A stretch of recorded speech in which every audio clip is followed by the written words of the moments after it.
I rank where the view is nothing less than phenomenal. For how I express and project from my abdominal. The only view better, both my daddy and my mama know. No living parents, my sons give me balance. My wife is my serenity, this mic is my identity. The world is foul enough, that's why I write without obscenities. Provoking danger with broken language and spoken anguish. Begging to get hurt, why would you ask to go through changes? Yes, Lord, life's a chessboard, master the angles. Control the tempo, be the one who holds the info. Acknowledge is just as deadly as machete swings. When spoken, the truth is as potent as that Medellin. While others swear the style is free, I just let it ring. Our time is undervalued, soldiers make us better kings. My fans on my shoulder, reaching after better things. Today I take the shot, for them I'd rather set the screen. My mama told me follow my dreams. My daddy told me get it by any means. Stand tall, make him bow to a king. But I've evolved, you can see the result. Look in my eyes when you speaking to God. Life and for those who be caught up in using what I was taught with the muse. I guess they call it proving I'm more than an artist. Penciling out my darkest while stenciling out a harvest. And storing what gets me from A to B, just like garages. Instrumental with collages. Envision what I've been drawn. Broadway to give you rhythm like the great Lena Horne. So bent on, found comfort in the storm. Find peace and on when you see them others perform. Organized chaos, outcast it like hey ya. Yo, party people in the place to be. What's good? It's your main man, the number one chief rockin' Knicks universe, Uncle Freezy. What's good? Welcome to the Knicks at Night podcast. Y'all want this party started right. Y'all want this party started quickly. Right? What's good? What's good, party people? What's good? What's good? I got a topic that I want to talk to y'all about, man. I want to see what y'all think about it. I want to see what y'all think about it. Right? What's good? Party people in the place to be. What's good? I got a topic that I want to talk to y'all about, man. I want to get y'all feedback. I don't want to engage in a bunch of blustery hate and all of that stuff. Mainly for the most part, I want to have kind of a heart-to-heart with you. But before we do that, throw your hands in the air and wave them like you just don't care. And if you got some loot and a stick of juicy fruit, somebody say, oh, yeah. Oh, yeah. Scream.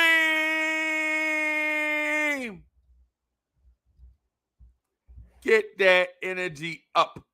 Y'all know what it is. It's blue tears, orange tears, blorangetears. Bim, bim, bim, bim, bim. Y'all know what it is. JJ, what's good? King Ingram. Illmatics, what's good? Forbes Phil is in the building. Frank Matos, what's good? What's good? I see you. Knicks will be NBA champs. What is good? Jet Life for Life is in the building. Sherwin, what's good? What's good? Sherwin, I got a couple questions to ask you. You've been a topic of a conversation I had with another Knicks, another channel viewer. So I need to get your input on something. And it ain't nothing crazy. It ain't nothing crazy. It's just a simple question, man. You know me. I ain't trying to make things all awkward. You know what I'm saying? It's just something simple. Ryan Green is in the building. What's good? What's good? Julian Blum. Julian Blum. What's good? What's good, man? What's good? What's good? Chuck Allen in the building. What's good? What's good, y'all? I got a topic that I'm going to introduce to you guys, and I want you to answer from a neutral perspective, right? But at the same time, I'm here for the smoke. I don't dodge the smoke. You know what I'm saying? I'm not a smoke dodger.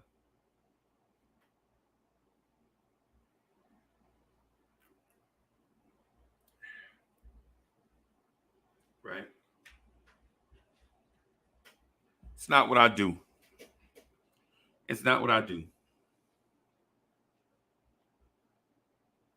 Rod Tucker's in the building.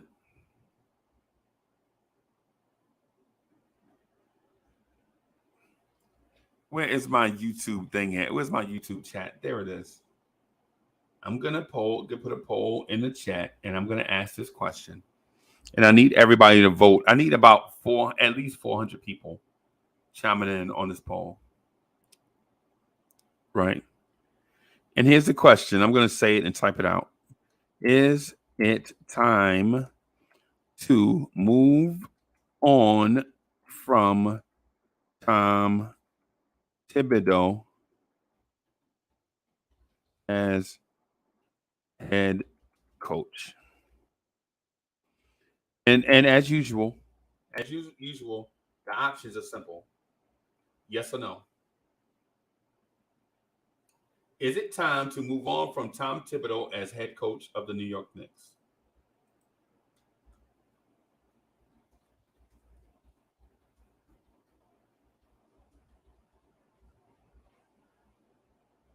Right? Is it time to move on from Tom Thibodeau as the head coach of the New York Knicks?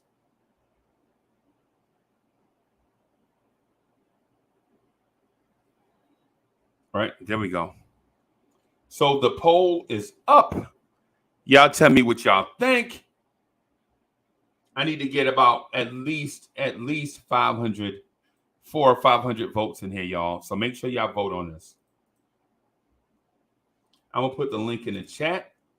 I see my main man, Aunt G, is in the building. Aunt G, you disappeared this morning, bro. I was looking for you, man. I was all nervous, and so I thought I did something wrong. Aunt G, I thought I did something wrong, man. You disappeared. I was like, yo, where my man go? Thought I booted you accidentally or something.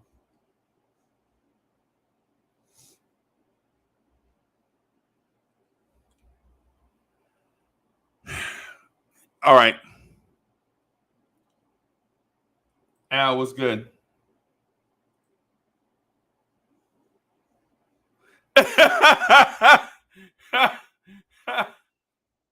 Enough said, bro. Enough said. Enough said. Enough said.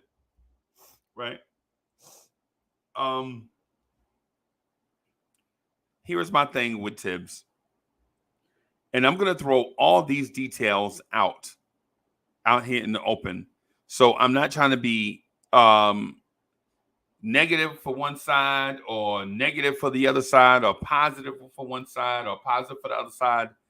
These are merely my observations, right? Hey.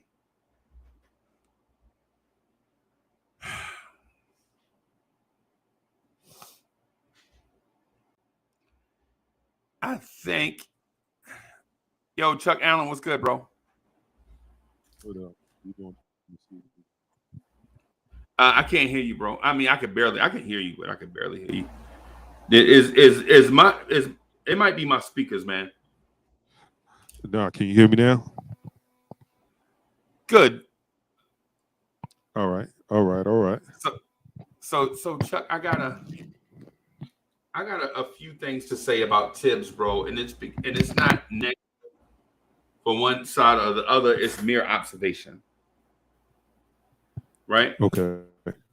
I think no coach in the NBA. First of all, I think no coach in the NBA is going to be more prepared going into a game than Tom Thibodeau, right? Right. But my concern is that Tom Thibodeau does not take advantage of in-game adjustments like we feel like he should. Right? Okay. I can agree. Tom Thibodeau also does not provide you with flexible roster adjustments in game or for stretches of time. I think Tom Thibodeau, to me, is Buddy Ryan, former coach of the Philadelphia Eagles. He used to be the defensive coordinator for the Chicago Bears and the Minnesota Vikings, the Purple People Eaters, right? I don't. One of the greatest defensive coordinators ever. Period. Right? Yeah. My thing is innovation offensively is not his thing. Okay, I agree with that.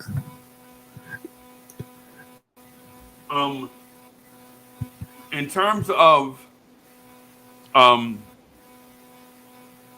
the age of a coach, I don't think Tibbs is that old. I understand 64 is old in a lot of settings. I think NBA basketball, his age is not a factor if he still has the energy to do it.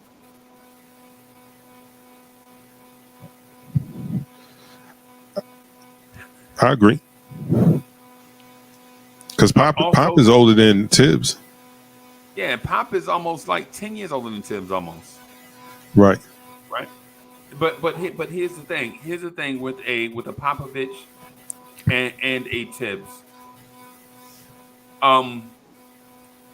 Popovich has been blessed with generational talent.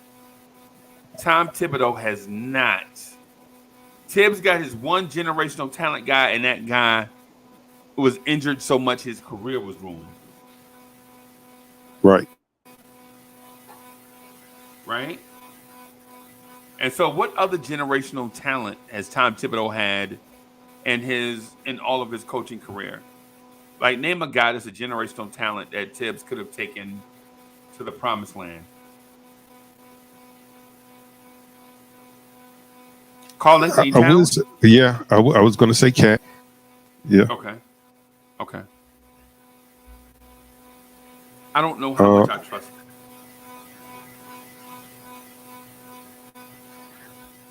I think Cat has the talent to be generational. I'm not sure if he applies himself. Does he have the Rick James? Does he have the Rick James to be a generational talent, though? The fire and desire. No. And that's hard. That's tough to say about a guy because he's, like I said, he has the ability to. He has the ability to be a generational talent because of his offense and his defense if he applied himself.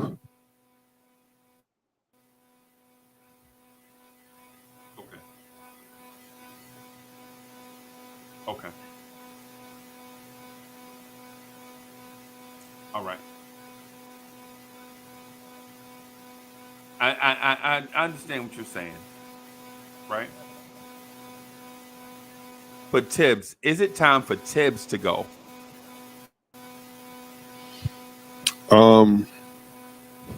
No. I think you got to give Tibbs. I think with any coach, if you get them a generational talent, you'll see something different.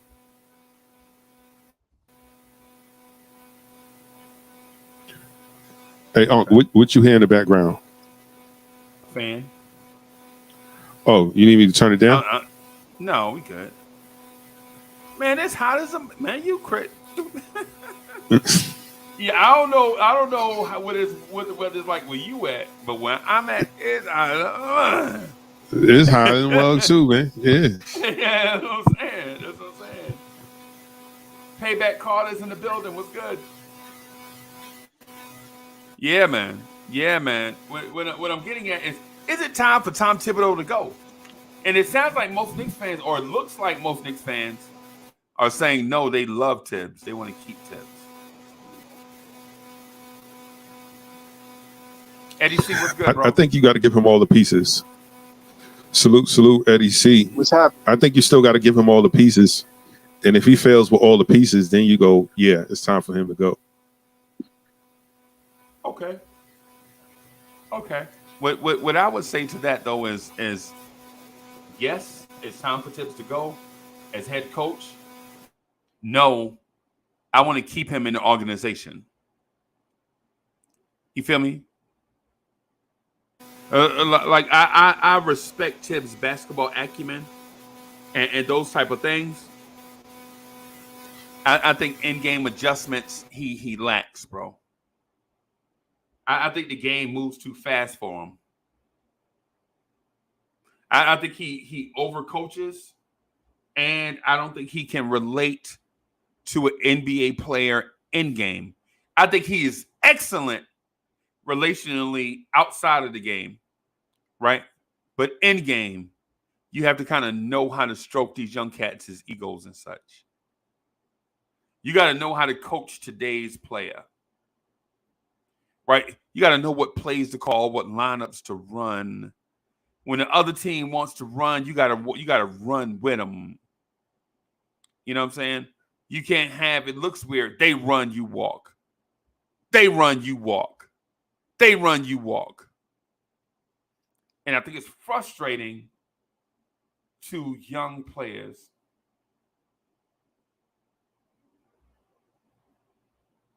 Eddie C, what's good? How you doing, man?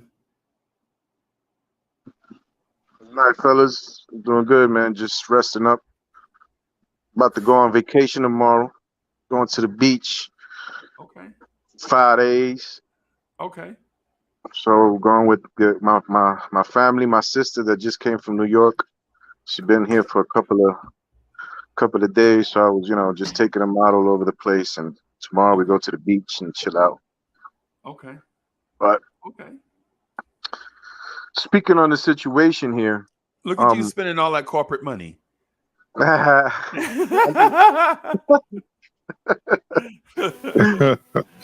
man. Yeah, man.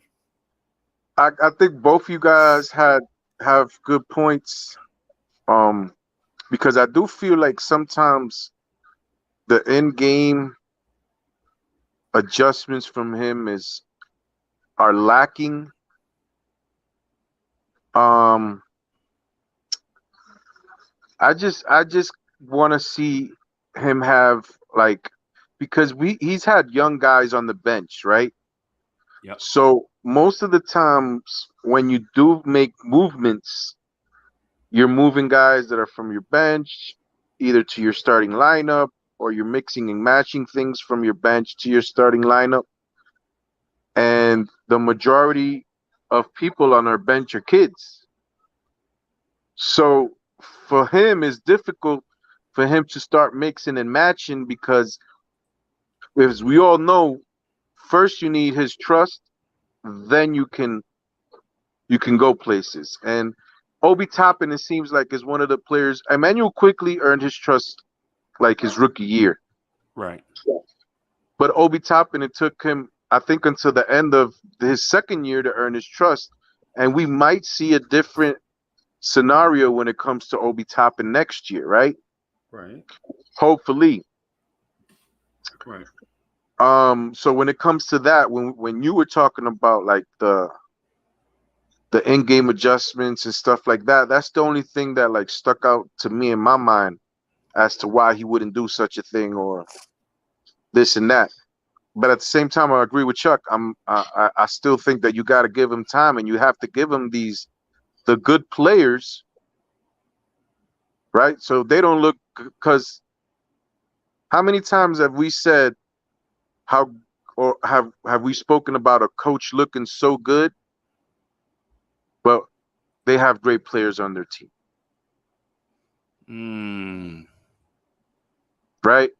So are we talking about Steve Kerr in the same breath if he was the Sacramento Kings coach instead of the Golden State Warriors coach, or even if he would have been the Knicks coach when Phil Jackson wanted him compared to the Golden State coach? Right. So I think that's a key component to how we view coaches as well. Like the coaches need horses. Okay. Okay. So what's about the And Jimmys I and agree with Joes that and not point. the X's and O's, right?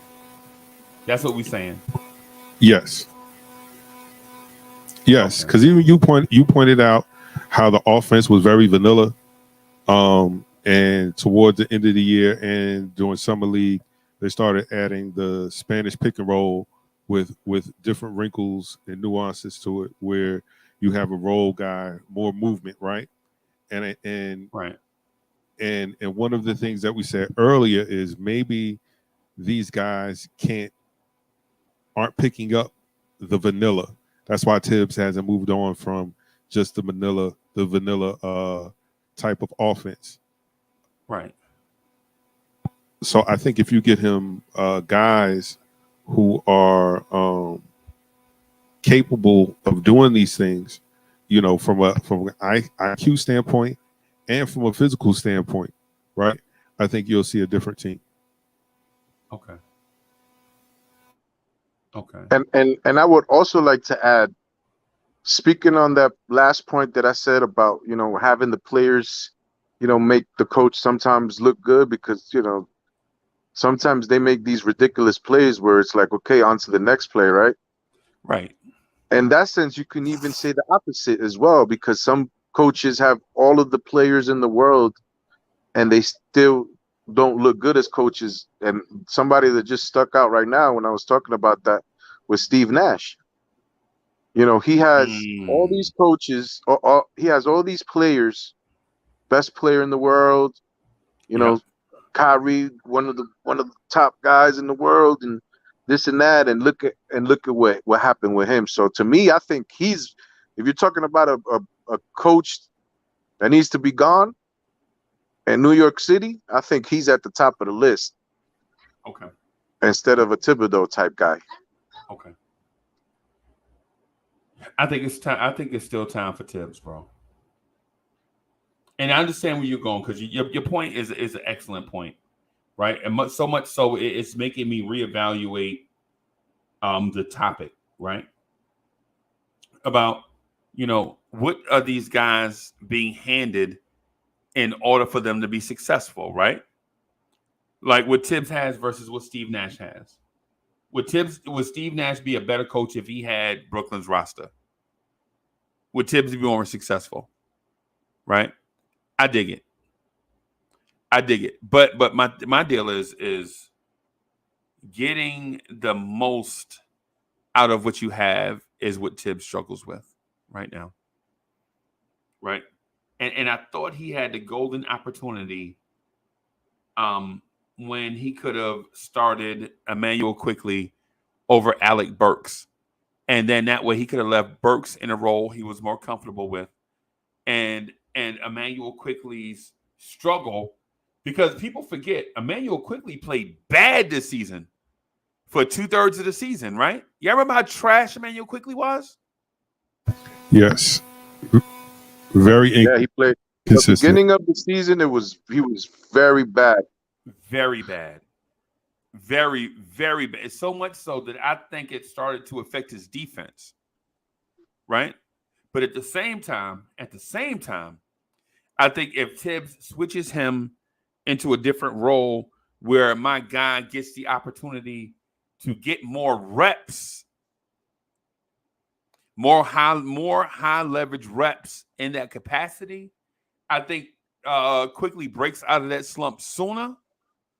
But it's an educated guess, because you're weighing, do I ruin this young player versus do I make him great? Let me see. Let me get both hands on camera. Yeah. Do I ruin him by giving him too much, or does the pressure burst a pipe, or does it make a diamond? Is what I'm getting at. You understand what I'm saying, Dre?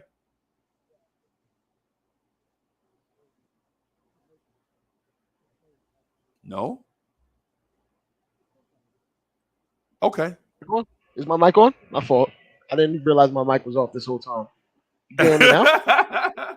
I was responding and everything. I thought I was being real insightful. I was saying certain responsibilities can, like certain challenges can get the best out of certain people or certain players. And I'm Right. like, I'm the one, like I think IQ with the right tutelage which she's been given, and structure that he's been given by Tibbs, he would thrive if he got a little bit more responsibility at Right. this point in his development. But Right. the rigidity of Tibbs isn't necessarily conducive towards success unless you're straight generational immediately, or like an immediate impact player. Right. And like he already has, I think with Tibbs, he already has like preconceived notions and ideas of what he thinks about players. Like for instance, when he Right. first got here, he wanted to trade RJ. Like off top of that, he wanted to trade RJ and a few of the young guys. And then he realized, oh, this guy is serious. So I mean, Right. I don't think he should go personally, not this year, because he provides a structure that young players need. But after a certain point, you need to let him go because he's really a floor raiser. But guy you need to take you over the top like a ceiling raiser is a whole nother guy. And maybe the guy on the bench right next to him, for all we know. But Right. I think Tibbs is good to be in this. Tibbs is someone that we need in the organization as far as like a stability standpoint, and someone that has great ideas. But after a certain point, coaching wise, he's just not as impactful as you need him to be after the first year or two. So what does that mean exactly? There's a certain ceiling that you hit with Tibbs. Like he doesn't really make adjustments. Like after he puts you in a position to succeed and other teams counter, it's kind of like, what do you do next? And he doesn't. He's never really had that answer after teams adjust. Yeah. Okay. Okay.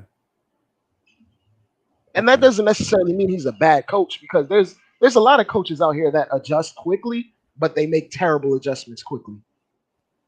Right. so but they make up for a terrible adjustment quickly by making another adjustment quickly. Exactly. Like for instance, I don't want to give Tibbs like grief or anything, but a guy like Ty Lue is amazing at in-game adjustments. Right. And he's not afraid to yank a guy out the starting lineup just because this particular matchup is not working. There's been nights where you've seen a matchup doesn't work and Tibbs will still run it into the ground.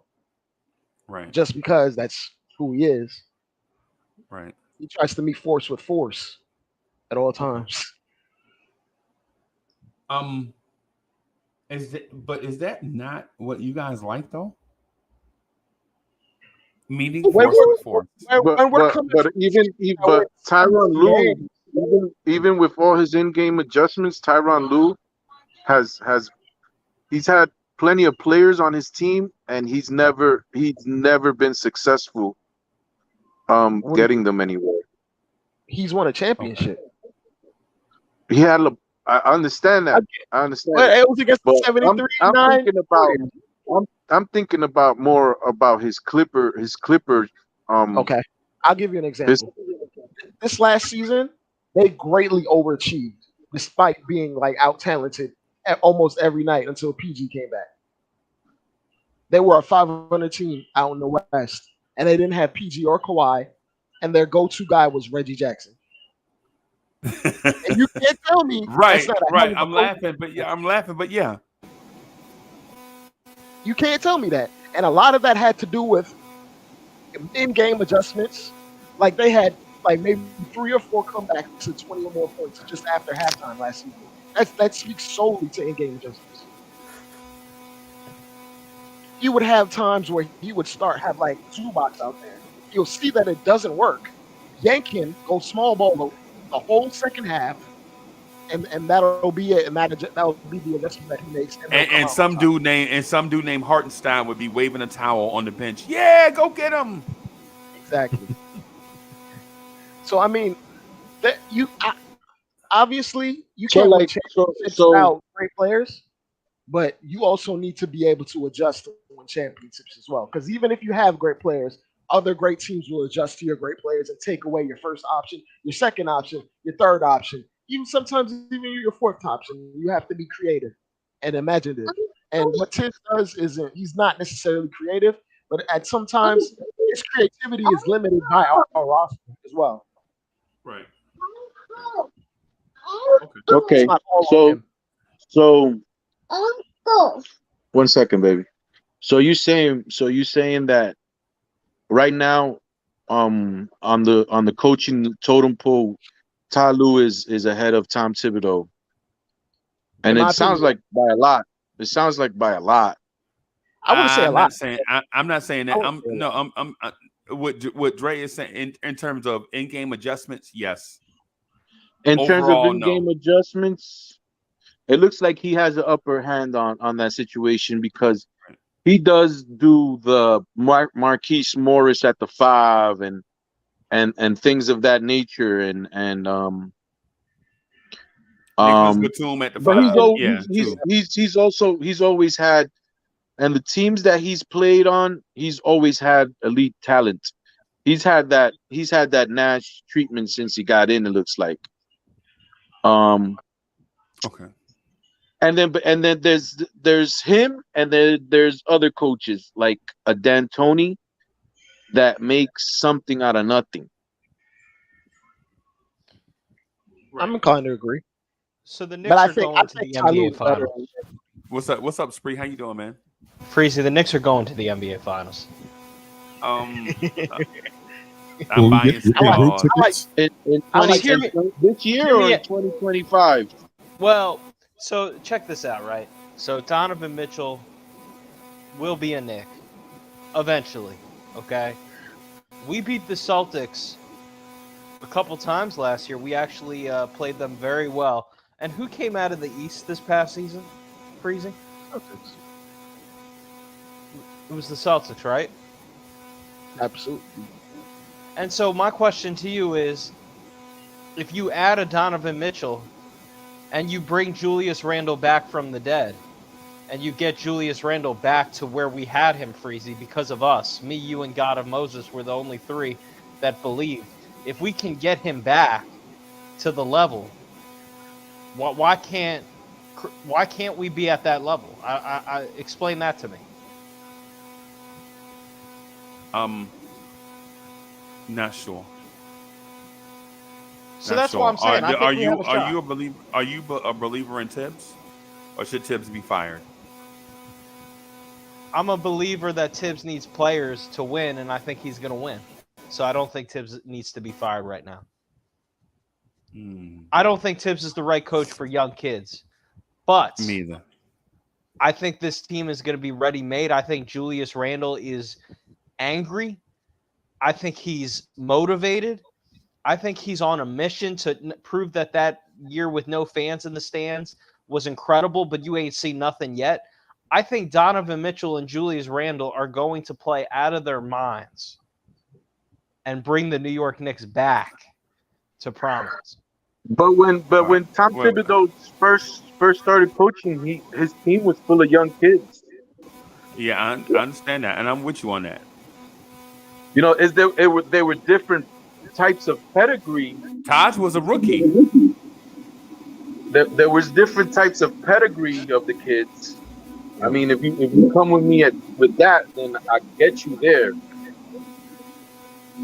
But well, I think Tibbs is going to be along for a magic carpet ride, because if you thought the 4 seed with a year with no fans in the stands was a great year that you didn't see coming, I think you guys are going to, some of you guys may be very surprised. I'm just telling you. No, I agree, man. I agree. And this is the premise that we were talking about before, is for you sometimes to look like a good coach, you have to have good players. That's true. You know what I'm saying? You can't, because there's certain times in the basketball game where the X's and O's are not part of what's going on. It's just that player making a miraculous play or getting hot and taking finishing a game off. So, Eddie C, there's a method to my madness. You think I You think I purposely brought up Anthony Davis just because I like Anthony Davis? It's because I know Julius is And I know, and watching. I'm just trying to break your balls, actually. But I know, man. But like people actually thought that I was being serious, like about this whole plotting to get Anthony Davis talk. I'm doing that to motivate Julius because I know, believe it or not, Uncle Freezy, you may not know this. I know for a fact that some of the Knicks players watch this show. I do know that. Okay. And I know not only Knicks Fan TV, but Blorangetears. I know, I'm not going to say the players. I know for a fact that they watch this stuff. So it's motivation right now.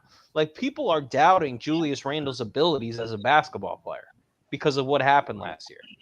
And that hurts me inside. Well, I would say to you this.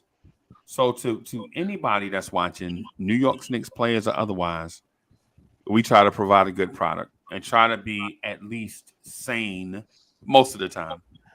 We're insane a lot of the time, but most of the time we try to be sane. And the point I'm getting at is by being fair. My thing with Tibbs, man, is not that I dislike Tibbs. I like Tibbs a lot. Right? I like Tibbs and Randall. I like the Tibbs-Randall combination. I get in the comments when you go to the homepage and read the comments and look how I get slandered in the comments for praising Randall often. Right? Yeah, I don't know. Why is that? Why is that? Because fans will be fans. Like, sometimes fans just want to be heard. And I don't blame them because I'm a fan also. But what I would say though is but you're objective on it. Well, I try to be objective on it. And sometimes when I lean one way to bring the conversation back to the middle, it seems like I'm being negative. Or if I lean one way to bring the conversation back to the middle, it seems like I'm a Julius Randle homer. Right? But I don't care. I'm a big boy. I can take it. Right? What I will say, though, is this. I think if Tibbs doesn't make the requisite in-game adjustments this season, we have to make the change. Because when you put a playoff caliber team together, you don't have time for all these old school, it's my way to highway type theorems. What you need is production every night, because no matter if you win by 30 or you win by 1, it all counts as one win in the win column. And you need to get as many of those as possible so that you'll be more comfortable in the playoffs. I don't care about old school, this is the way we did it in 1979 philosophies. What I care about is keeping your foot on the gas and blowing these teams out, man. We'll manage minutes later, right? What I'm getting at is this. Tibbs, and this happened in a Charlotte game and in the Garden earlier this year. Tibbs, I understand you only trust a handful of players, right? And you milked that to a point where you had a big lead. The other team chipped away at it.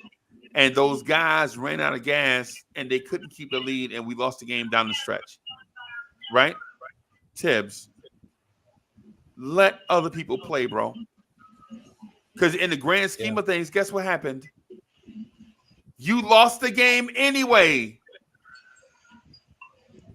If you didn't trust the guys because they'll lose you the game, guess what happened anyway, Tibbs? You lost the game anyway. Now you got guys tired going into a back-to-back against Minnesota. And you manhandle Minnesota for the first quarter and a half, but since the guys are tired, exhausted from the night before, now Minnesota, a team that was exhausted, looking to lay down, feel like they could come beat you, and they did. Tibbs, we got to do better on stuff like that. That's an in-game adjustment, Tibbs. That's an in-game adjustment. You're like, okay, I agree with you.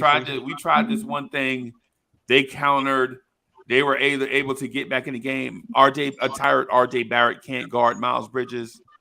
Miles Bridges was going by Obi, RJ, everybody. right? And then some dude named Kelly Oubre gets up out of the mothballs and start hitting threes on us, and all of a sudden things are just out of control. And now our starters are exhausted, and the young guys are mad because you didn't play them. It's fair. So I still go back to the premise of the players, right? And it's taken the organization a long time to get to this point, but we're finally here, like two and a half years in, like because at no point in the Thibodeau tenure has he had a center who can open the floor. And when you're a coach, right? Most of the word is I'm the coach. I'm not the general manager. I just play the players that I have on my team. So this year, they went out and they got a center who brings a different skill set to the ones that we've had throughout his whole tenure. So when we're talking about like mixing and matching and in-game adjustments, this year, last 2 years, we could do nothing about Clint Capella clogging the lane. Correct. This year we can. Facts. Can I give you can I push back on that though? Let me just finish my point and then you can go. Okay. And then the second most important thing is we got a point guard who can score the ball and who can also facilitate, and that's another player that we've never had in his tenure. And I'm not even going to Donovan Mitchell was a shot maker, who can just close a game for you. I'm not even going to talk about him. I'm just going to talk about the people that we have on the roster right now. No, you're fine. So those two key components are where Tom Thibodeau can say, I'm going to mix and match now. I'm going to bring in a center who's going to take out the center from clogging the lane so Julius Randle can go one-on-one on Jason Collins. Just to give an example, Go ahead, Dre. All right. My pushback is he's had teams with talent and his same flaws have shown up in multiple places. He's not going to be a different person just because we give him more talent. We might win a hell of a lot more games. I agree with you. But there's a ceiling with Tibbs. There is a ceiling. There is obviously, like it's a huge barrier. There's a ceiling how far you can go with him and his coaching style. There's nothing wrong with him. Like, I don't hate Tibbs. I think he's a great coach. But in order for this franchise to hit that next ceiling or that next level up, he's probably not going to be here. And I'm okay with that. Are we at that point yet? Are we at that plateau? We're not. I was just about to say that, Chuck. We're not at that point yet. We're not at that point yet. I think we can give him one more season. So you can develop structure around this new core. Because these young guys need some seasoning still. I think if Giannis, if Giannis is not healthy, which is possible, the Bucks. So Giannis's health. If Jimmy Butler gets in a fight with members of the Heat organization, you can potentially count them out. And then I think we match up well against Boston. So everything has to align. The stars have to align. And Tibbs, you're right. Tibbs has to get over that hump. He has not got over that hump, but he has shown he can take a team to the playoffs. But Absolutely. He's got to do more. He's got to do more than that. Lift and inspire. I'm hoping that with Donovan Mitchell here, I'm hoping with Julius Randle getting the criticism, understanding that it's out of love because we're a family. So we bring out the worst. We bring out the flaws because we know you can absolutely ball when you're right. We know you're the baddest dude on the planet, that nobody can guard you when you actually have a point guard and your mind is right. We're trying to help you get there. But I think Tibbs has to overcome that barrier. I give him one more year. I think we need the extra year just for development's sake for our younger guys, because it still takes 2, 3, sometimes 4 years for guys to be where they need to be discipline wise, and for their skill to completely come together, and for them to just be like consistent pros. consistency is what we're missing from guys like IQ, from guys like Obi, for instance. Even Trey, Grimes. Where do you rank? Dre, let me ask you this question. This was posed by a colleague of mine, and I had to give it some thought. Do you believe? Okay, I believe Donovan Mitchell is about a top 20 to 25 player in the NBA. Do you agree with that statement? I think he's around 15 to 20. Okay, that's fine. So that's perfect. Okay, you think he's 15 to 20.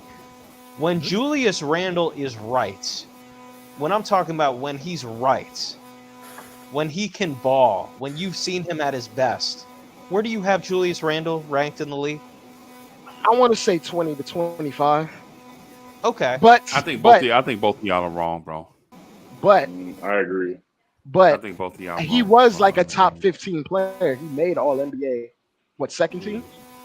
So I mean, he has the capability. Julius Randle at his best finished 8th in the MVP voting. That's fact. That's not top 25. Yeah, Julius Randle at his best. I'm speaking on him. I don't know if he can replicate that again, though. Okay, so let's take a conservative estimate. With 20, 10, so and 5. Donovan Mitchell, if you have Donovan Mitchell 15 to 20, let's say Julius at his absolute best when he can ball. I'm giving a conservative estimate. Name 20 players better than Donovan Mitchell then. Okay, ain't 20 players better than Donovan Mitchell. Julius Randle now.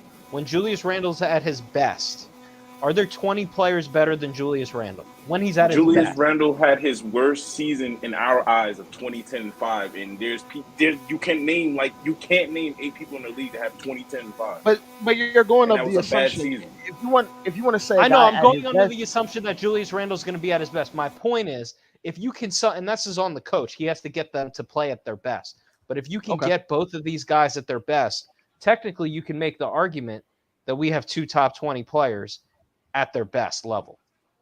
That's fair. But can I get Julius Randle to play at his best consistently? I don't know the answer to that. I'm not a coach. I'm just a random fan on here that comes and spouts nonsense. But what I'm saying is when they're at their best, you and I both know they're top 20 players.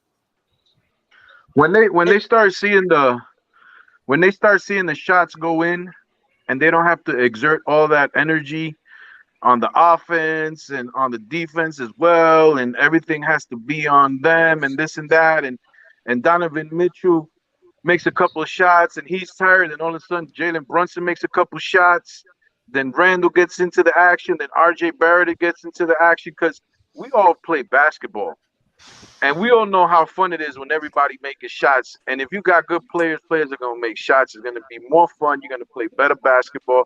You're going to have more energy for defense, and it's just going to be fun again. So, when these guys start playing with each other, when you have more firepower, because Randall last year try to do it all on his own, and it didn't work out. Freezy, am I being fair about it? I wanted to get, you're objective and more rational than me. When I make those statements, and I'm not good at rankings, but am I being fair about that? Who, Randall and Donovan being top 20 guys at their best? Yes.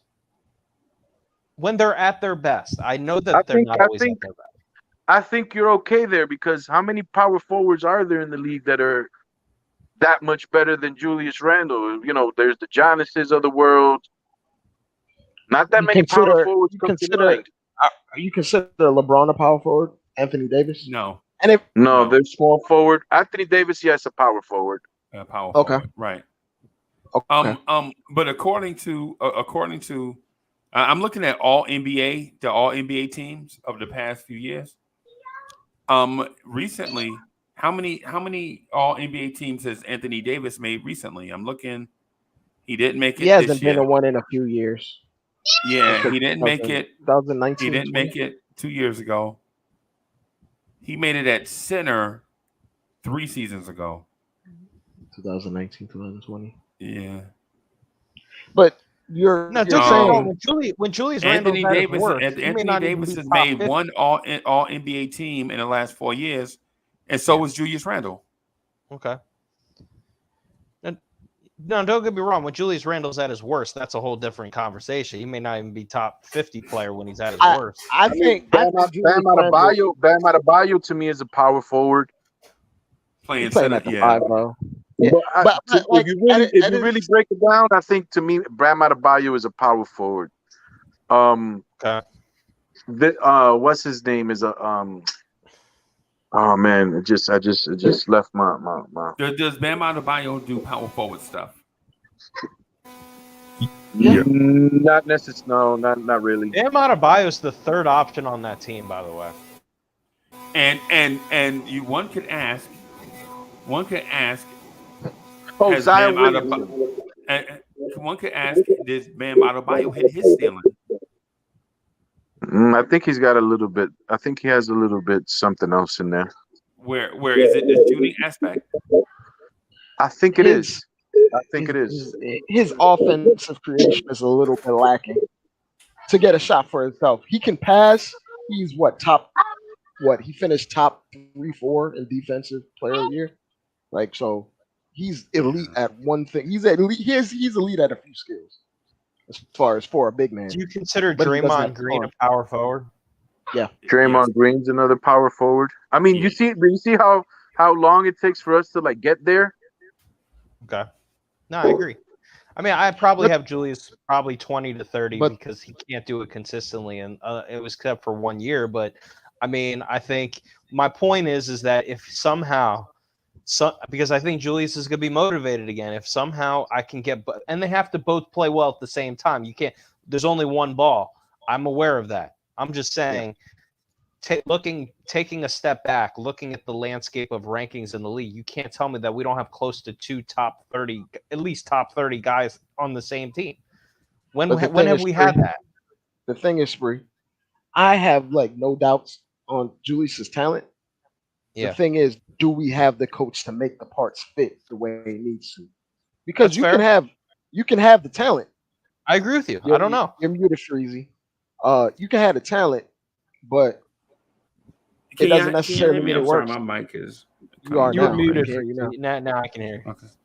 All right. So the guys that we compare Randall to, it's unfair because we say, man, can Bam Adebayo do such and such? Well, his partner in crime is Jimmy Butler. That's fair. True. And we say, well, can Draymond Green do such and such and such? Well, his partners in crime are Wiggins, Steph, and Clay. True. We say, can Giannis do his partner in crime is Chris Middleton? And then we say, go ahead. and then we say, well, can Julius Randle do such and such? Well, his partner in crime is a rotating cast of dudes that is like, yeah, man. Get Julius Randle some talent and then judge Randle on his career. So here's a hot take. I would ask rather one have question? Julius Randle over Zion Williamson. That's a hot take for you. Well, I got no- look at Zion. Look at Zion's supporting cast. Zion hasn't stepped on the court. I don't even know what Zion is. Zion has Brandon Ingram and CJ McCollum. I don't know what Zion is. I mean, I'm not taking that game. I'm just saying, I think I know what Randall is for the most part, and I can live with it if I can get his mind right and back. And to answer Dre's point, I don't know if we have the right coach. I got to see it more consistently. I'm not happy with what happened last year. I thought his first year was incredible, but that's Tibbs' whole career has been he comes in, he has an amazing first 1 to 2 years, and then it dies. That can't happen here. So I need to see more, but what I am saying is the Zion Williamson thing, maybe I'm a little nutty. Some people disagree because they love Zion's talent. I just haven't seen him on the court. So, I mean, it's fair to say that, but in the limited time he's been on the court, he's been dominant, like historically dominant. that's fair. It's teetering. Like you rather the guy be on the court, but when you see a guy like that on the court and what he does on the court, Hey, when Chuck. he's on it, Chuck, can you mute while you're not talking? Thank you, man. I appreciate that. Hey, y'all, and that ain't nothing but a fan, bro. It's hot around the country, bro. Yeah. Yeah, it is hot. It's just a fan, man. That's all it is. I had a couple Luigi's Italian ices. It was hot today. I think I had like 3 or 4 of them. I got to brush my teeth later. What? It's a little sugary. A couple is not 3 or 4. Man, everything okay? It was hot today, man. You weren't having a meltdown. You weren't having a meltdown. I played a couple sets this morning in tennis. I had to stroll my baby around. It's hot in these parks in Virginia, man. Come on. Yeah, It's like man. 90, upper 90s. Yeah, man. And I got to make this show, so I needed to be refreshed. You got to be fresh for the show, bro. Yes. But we'll see, man. I mean, let's first get Donovan here. I mean, I understand why the wait. It's a game. You of want to chess. see? You want to see? You want to Yeah. see trouble? Somebody wants to see trouble? Want to see my little niece? Please, I was gonna say, please don't show the beach. Come here, baby. Say hello. You gonna be a Knicks fan when you grow up? Hello. Hey, baby. You're gonna be a Knicks fan? She said, "Hell no." I don't know. It's not like life is too short. She's smarter than all of us. She's a smart girl, huh? Yeah, run while you can. Run while you So you wanna be can. a Knicks fan? She said, "Hell no." Oh man. Yeah, man. Hey, go ahead, Chuck. My bad, Chuck.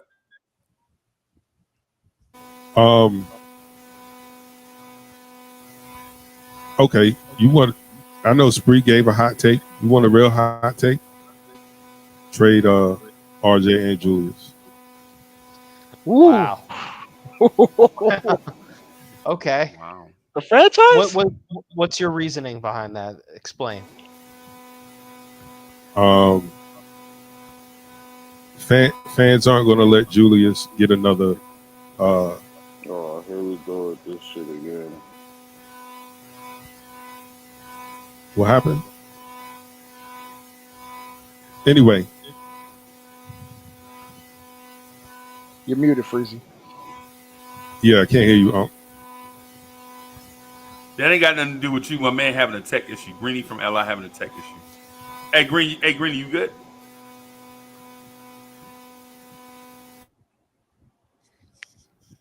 Now, hey, go ahead, Chuck. I don't. The main reason I would say trade both of those guys is because I don't think either of those guys are worth building around, because you have two camps that think RJ's the guy that you should build around, and others that say Randall's the guy that you should build around, and I don't feel like either one of those guys are championship pieces. Then if you bring in the Donovan Mitchell, if any is floated out, I don't think that's enough to win championship. Are you okay with trading away dudes for diminished returns? Like, are you okay with that? Like, the idea of trading Julius right now is not going to fetch us a lot, in my opinion, at this current moment. And trading RJ, it's iffy on what we will get back, because teams are kind of hesitant. Yeah, are you okay with waiting, Chuck? Are you okay with waiting a couple months? I mean, I'm with waiting. I'm just saying, we talk about being athletic on the perimeter. RJ's not going to is going to become athletic all of a sudden. That's is not Klay going to Thompson happen. athletic? No. Klay Thompson is he a good moonwalking into the. I mean, he's moonwalking because of his Excellent offensive defender. prowess, of course, but he's always been a good defender. But he's never been an elite athlete. So he can be a good defender. I mean, let me ask you this. What do you think RJ's trade value is? Me or Chuck? I mean, both of you guys, because I'm torn about it, because I like RJ's growth as a player, and he's getting better. But I agree with you. I don't think he's necessarily. Would you trade RJ Barrett for Klay Thompson right now? No. There's your value then. Okay. Right. I guess I'm saying is some people don't want to pay RJ, like the Jazz. They're not interested in RJ, even though we don't want to include him. I've heard they don't want to pay him. Yeah, teams don't want to negotiate with a guy right before his fourth year. Yeah. That's what I'm saying. Like, I mean, even if you think RJ's a good player, some teams may not want to pay him what he's commanding, and I think that's what Chuck is getting at. I think. Yeah, I mean it's fair. It's kind of fair to make my only problem with that is I hate to lose talent if you're not going to get a lot back. I'm open to look, nobody's untouchable. I'm not saying anybody's untouchable. Like that would be crazy. Of course, you listen, but we finally have a homegrown kid who's getting better. I don't know. It's a tough one for me. For what RJ means to the franchise itself, it's hard to get equal value in return for trading him right now. What does RJ mean to the franchise? He's kind of been the beacon or the face of the youth and the guy that we want to build around. We've never had, or we've had instances of drafting a guy high lottery, but they've never stayed since Patrick. So JJ asked, getting better at what? So let me tell you what I see in RJ, okay? Dre, you watched all the games last year? Of course. Okay. Fortunately and unfortunately. Tell me if I'm being fair to Mr. RJ Barrett here. I believe I saw a guy who was asked to do way more on the floor, not just stand in the corner. Once Julius didn't have it for like 25 to 30 games, Tibbs put the ball in his hands and said, go run the show, kid. Go play make. Get to the left hand every time. RJ Barrett has a unique skill set where he can get to his left hand at the rim any single time he wants. Because a lot of people in the NBA don't know how to guard left-handed players. It's kind of sad, but it's the truth. They don't know how to guard lefties. And RJ is very crafty at getting to the rim. Now, can he finish better? Absolutely. Is his field goal percentage, free throw percentage, even the three-point shot, he can shoot a little better. Field goals and free throws are not good. I'm willing to admit that has not improved. But I think but to be fair, he was asked to do way more. He was seeing a second defender and extra bodies way more because he was at the top of the key, being trapped like crazy. And I thought he handled it well for the whole season. He stayed healthy. He was durable. I think he's getting better defensively. I don't think he's there yet, but I do think he's going to get better with better players around him. And I think he's just naturally going to get better. Is he a superstar? I don't like to do that. I don't like to put that on him. I as of right now, I can't say that when your efficiency is what it is right now. Having said that, I'm not going to say he can't do anything because he's a hard worker, but we'll see. But that's my take, Dre, on RJ. Okay. RJ, so you're not going to put superstar.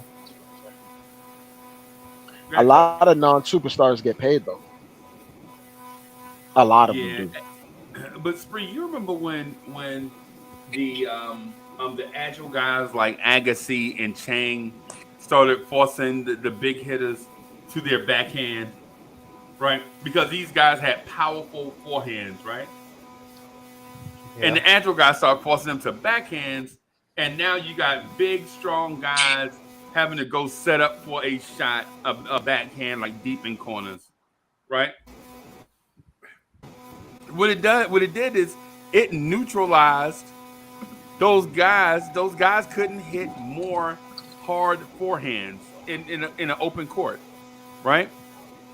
Because you got these big, strong guys having to go in the corners. They got shots at shot angles that are known for guys that little guys do, right? Mm-hmm. So RJ Barrett forces defenders to do that. Man, all these elite defenders are used to dropping hips, defending right. RJ Barrett starts right, goes left, and now these dudes are having to defend like in an unfamiliar situation. Bizarro, kind of. Mm-hmm. Then he drops his shoulder into defenders too. And bump like he did PJ Tucker. Right, yeah. So, like he did John Morant for that one bucket to tie the game against the Grizzlies. Like he did Jimmy Butler. There's more than one way to score in the paint than jumping over everyone. It's just he has to get those reps and that touch up. That's what he needs to do. Like, we all know his finishing has to get better, but he can get to the rim whenever he wants, and look at his free throw attempts. He got fouled a ton, like, cause that's what I'm saying. Like, if he could just finish better, there's no reason he can't. I'm not gonna say superstar. That's not fair. I think he can be a much, much better player than he is now. And we can have an honest conversation about what RJ is in the league value-wise if he can finish better. But I think he's getting better. Look, he was asked to do way more than he's ever been used to as a young player because Julius didn't have it. He had to carry the load. He was playmaking, and I thought he handled stuff well. Look, there was a lot wrong with the team last year. I'm not blaming RJ. I just looked up RJ's stats earlier. So and is RJ's 3 first years compared to Julius' 3 first years. RJ Barrett averaged more points to Julius's first 3 years. RJ scored more points than Julius except one of the years. So I don't know how everybody's so high on Randall about being a star, but not RJ Barrett. Got to take into context those COVID years too. So that's probably why he scored more points for short seasons. And I'm not counting the season where Julius Randle played one game. I'm actually counting the first 3 seasons when he actually played. Yeah. Right. Okay. I think RJ's a really nice player. I can't say he's a star or So superstar is RJ yet. in the I don't see league? that yet. Say it again. I didn't hear you, Chuck. He said, "Is RJ an elite 3?"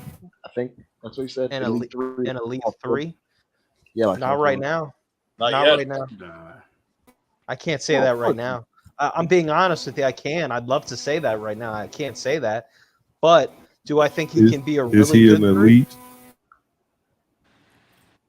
No, he's not elite 3. 3? Not right now. Is RJ better than Brandon Ingram at the 3? No, he's not. Ingram does more. But did you know what Brandon Ingram was thought about after his 3rd year? He's not Brandon Ingram. RJ's going to be playing the 3 people. You get Donovan Mitchell, he's playing the 3. That's why I'm asking that question. It's not about how many points he scored in his first 3 years, how many points he scored last year. I'm talking about him being an elite 3 because he's going to be playing the 3 whenever. I think he can be. I haven't seen it yet. Yeah. Let's see after the season. Then we could define what he is. I mean, I'd like to see him with better players where he's used like he was last year a little bit. But you also, I don't need RJ Barrett to be LeBron James here. If you add Donovan Mitchell to this team and RJ averages less points, that's fine. As long as he's giving me close to 10 rebounds, and RJ's, I think, can rebound well. As long as he still gives me, if he can give me 5 assists, maybe that's being very nice to him. He could play make a little bit still, but the defense, he's got to be one of the best defenders on the team. That's not a negotiation with me. And I just need the efficiency to be way up and get to the free throw line and make your free throws. That is the separating factor, in my opinion. Free throws. Free throws. The difference between RJ Barrett and Brandon Ingram is one more layup made per game. That, no more shots. I'm not saying take more shots. I'm saying one more converted layup and a better free throw percentage. And now you're looking at Brandon Ingram. And for those that say no, that's a stretch. Look at who Brandon Ingram played with in his career. Brandon Ingram never played on a team that had a dearth of talent. Right? This dude was on a team with Jordan Clarkson, Brandon Ingram, Lonzo Ball, Julius Randle, Larry Nance, Kyle Kuzma, Josh Hart, Ivan Zubac. Then he gets traded with those guys to New Orleans. with a lot of those guys to New Orleans, and right now he's playing with C.J. McCollum. And then at the same time, name the guys that R.J. Barrett played with. Austin Rivers. Ham sandwiches. Alonzo Trier. Julius Payne. Randle. Payne. Elvis Payton. Was it Elvis? Alfred Payton. The glove. Right, yeah. The mitten. Yeah, you're right. And so what I'm saying is when we compare RJ to other players around the league, what we want to do is make sure that we compare it in a fair way. Like when we compare RJ Barrett to Zach LaVine, let's make sure that we mention that Zach LaVine also played with Jimmy Butler and DeMar DeRozan. When we compare he got traded for Jimmy Butler. So. Oh, I'm sorry. I mean, not Jimmy Butler. You're right, but he played with I meant to say Wiggins. Yep. So you're talking about these young dudes like when you compare RJ Barrett to Jason Tatum. Well, who does Jason Tatum have on his team? And does that player, if RJ had that talent around him, would RJ be a better player? Is RJ Barrett a better player if Jaylen Brown was next to RJ Barrett? Easy. Yes. Say that again. They'll be in transition a hell of a lot more. If RJ Barrett played with the level of talent that these other guys had, would RJ Barrett be comparable to these other guys? What I'm saying is when we compare RJ to whoever, look at their talent versus the talent that RJ played with. So, compare RJ to Jason Tatum. Would RJ Barrett be a better player if he played in between Marcus Smart and Jaylen Brown?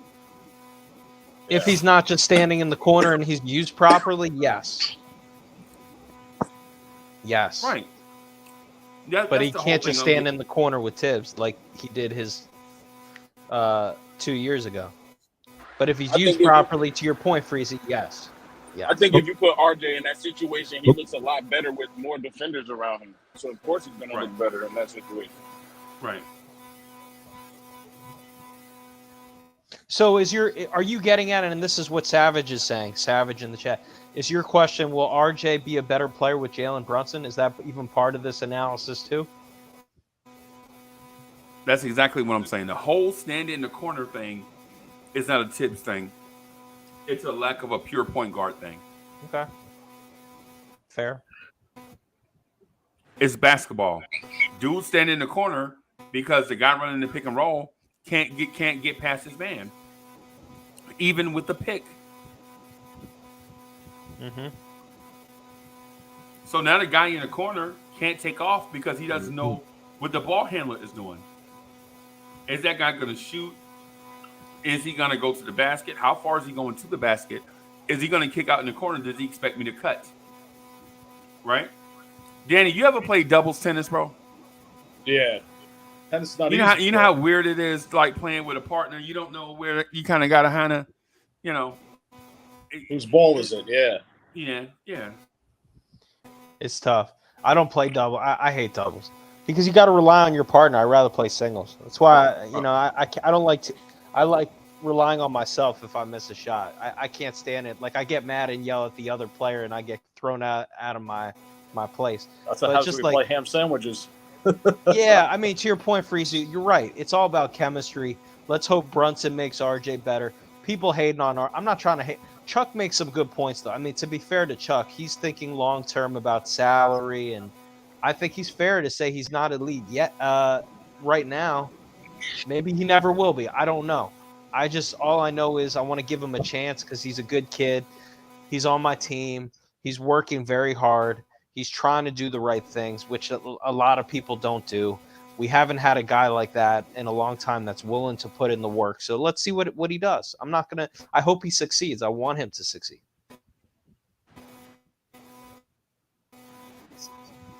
And he does have a unique ability. Again, I say it. James Harden has that ability to get to the left. Yeah, Chuck. Okay, so So the point that I was,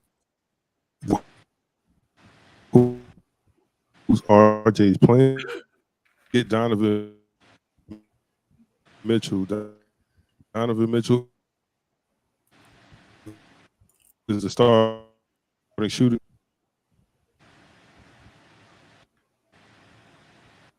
I can't hear you. He's breaking up. Hey, Chuck, you breaking up real bad, bro. If you can't say it in the private chat or type it out. Chuck. Yeah, if you for some reason, Chuck, I'm having a hard time hearing you. Sound like computer love. Yeah, Chuck, you still breaking up, man. If you want, type it in the private chat, and I'll say what you're asking, and we can try to address it or come back on. Right.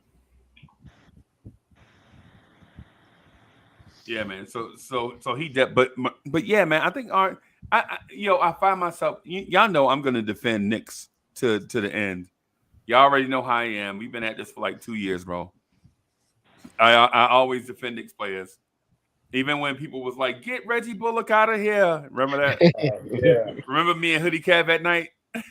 Hoodie Kev, MIA. Yeah, man. Freezy, what happened to Cornerstone Kev? I haven't seen that guy in a minute. Yeah. Is he all right? I don't know. I don't mess with him. He addressed that situation the other night. Really? Yeah. Yeah, we just moving on, bro. All right. Let's make sure everything's okay with him. Yeah, it was just yeah, man. But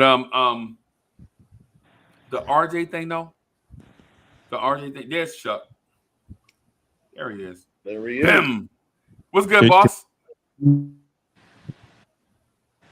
Let's get that early edition of Vibes and stuff going. Yeah, I think you still breaking up, man. I'm still breaking up. All right, no problem. No. You super good now. There it is. Go ahead. I heard you good for a second there. The stage is yours, Chuck. Hit it. All I'm saying is RJ is going to be playing out of position again. He's going to be playing the small forward. You get Donovan Mitchell, or you keep Evan Fournier. That is RJ's position now. All I'm saying is, if he's not excelling at that position, if he does not become great or elite, then you have to move on from the guy and get someone that can play that position. Chuck, are you willing to give him 1 year to see if he can do it? Jay's our third pick, and we have high. Absolutely. Yeah. No, I think you make. My question was,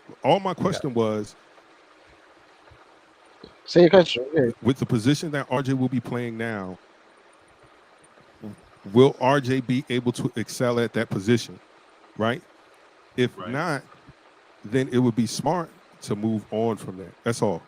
Or getting an elite guy there. And I just said Brandon Ingram because he's young, small forward that's been playing that position, right? Is RJ going to be that? Can we get that from him? If not, then maybe you should explore what his trade value is, and maybe you can get an elite guy in that position. That's if you think RJ Barrett isn't going to be what you think he's going to be at that position. But if you think he's going to be elite, then keep him. I agree with what you're saying, but after, you said, a year or two, maybe, yeah. Not right I want now. to see this year. I want to see this year play out with the point guard. We've not had a top 12 to an above average point guard on this team for many years. RJ's never had that since he's been here. No one's had. Julius hasn't had that. Thibodeau has not had that. I have not had that. None of you guys have seen it. Let's see this year play out. I think you're making very good points, and I think you're asking very good questions because he's going to command a lot of money. Let me see how RJ reacts with Jalen Let's see how this whole thing plays out. We don't have to make What- the decision on RJ today. What's to say we don't have the assets left over, and that makes RJ a hell of a third option on a contending team? What's to say that doesn't happen? Let me say this. I think y'all jumping the shark, man. I think y'all agree. jumping the shark a little. That also might be possible.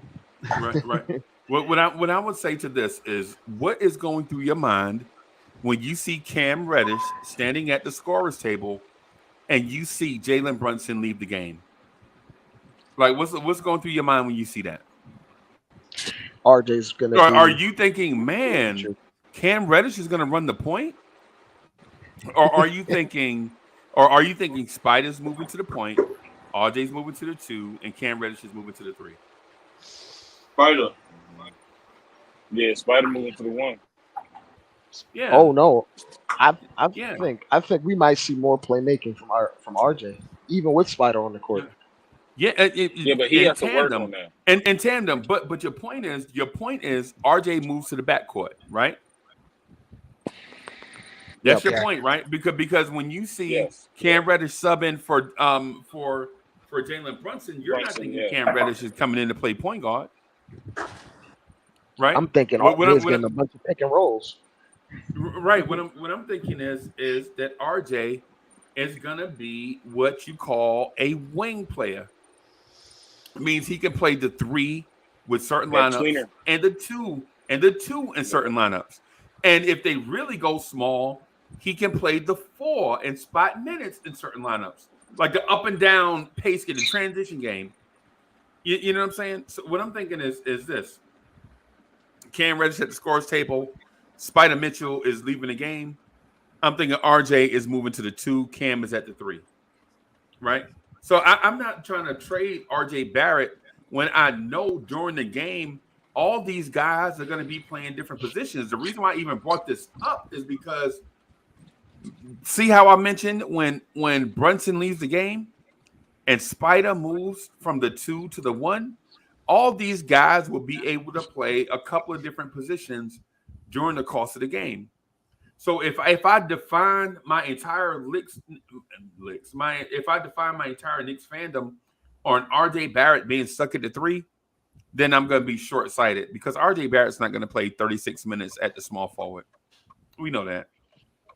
RJ's going to play some 2, some 3, and maybe for like 4 minutes a game, he's going to play some 4. Right? It's just is what it is. It's what he played last year. It's what he did the year before. Right?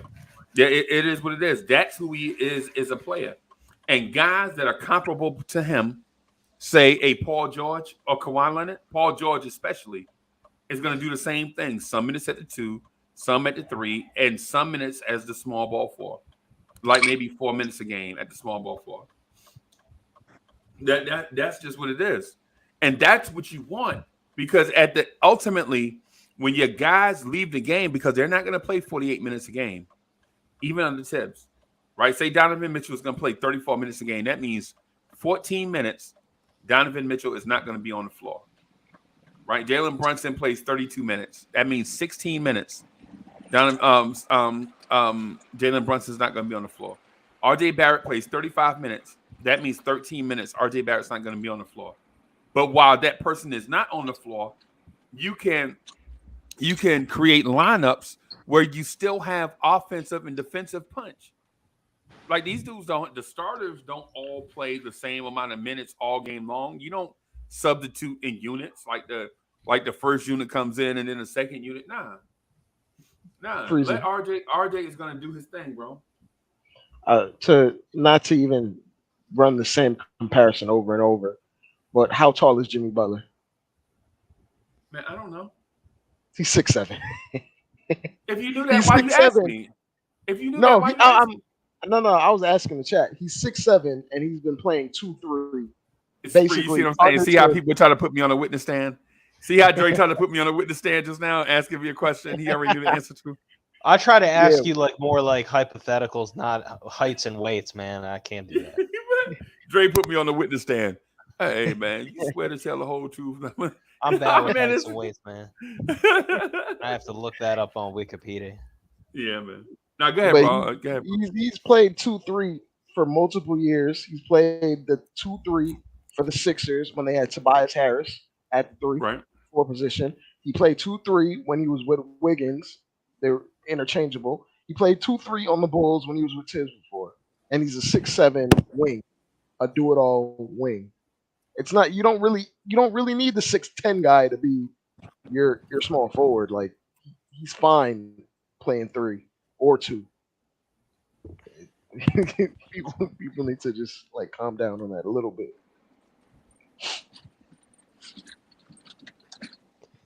Word. When the coach said he needed a 6'8" wing, The coach said that. Well, then why didn't he play Cam Reddish when he got here? Then Cam was out of his rotation, just like Kevin Knox. but I thought it was something he needed. It was something he needed, and the point guard. They didn't get him that either. Like, I'm not saying to trade RJ. Like, some of y'all have this thing where y'all got to prove someone wrong. I just asked the question: Who was he, and how was he fit in the system? I think the I don't Knicks have are a favorite asking the player on same- this team. Chuck, I think the Knicks Like, are I asking just want the the same team to be question great. you're asking. Okay. I think your question's fair. I can't answer it right now. I haven't seen anything that will suggest to me that he would struggle at 3.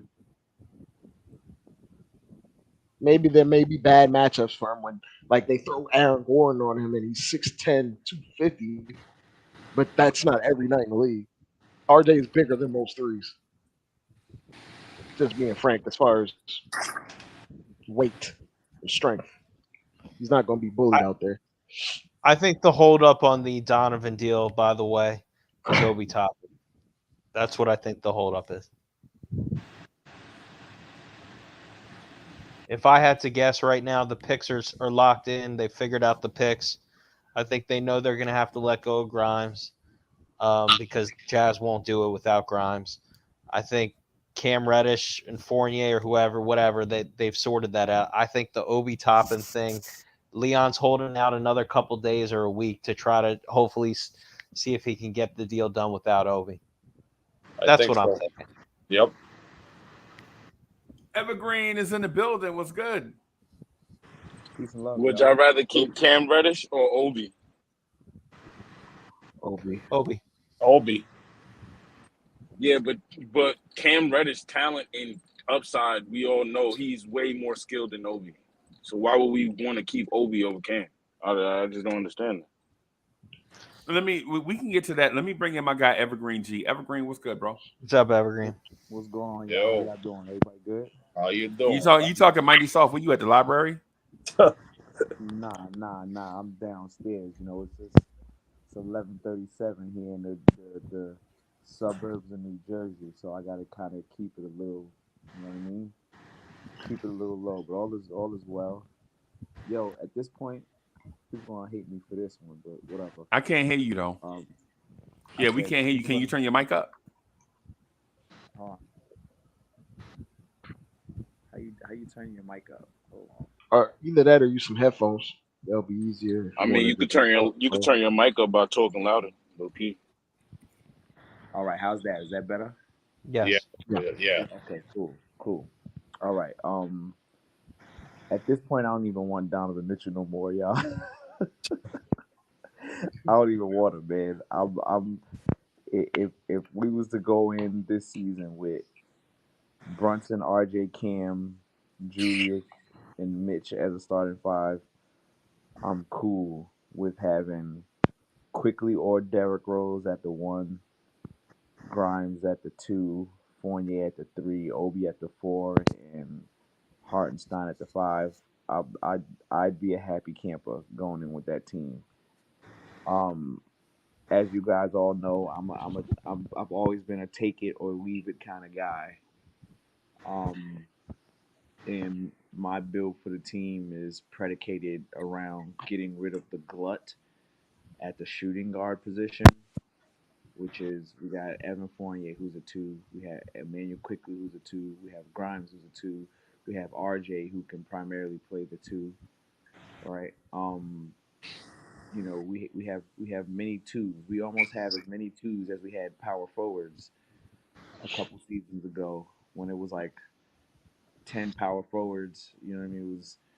It was Taj Gibson, Julius Randle, Marcus Morris, Bobby Portis, and whatever other 5 guys that we had that were playing at power forward position. And it's looking like that at the shooting guard position this year. So my take it or leave it is to get rid of Fournier, um, Derrick Rose, and Grimes, which would give me back in return Donovan Mitchell, as well as giving up, the picks at a maximum of 4, pushing 5. And if they don't want to take that, then I'm willing to bow out and keep it moving with the team that we have. I want to keep Reddish. I you know, I want to keep Reddish. I want to keep Obi. I want to keep Quickly. I truly believe that Quickly could eventually become an off the bench point guard 6-man guy. But this idea that obviously we're all talking hypotheticals here. But I'm not ready to just give away players that we've drafted in the first round, high picks, to get Donovan Mitchell.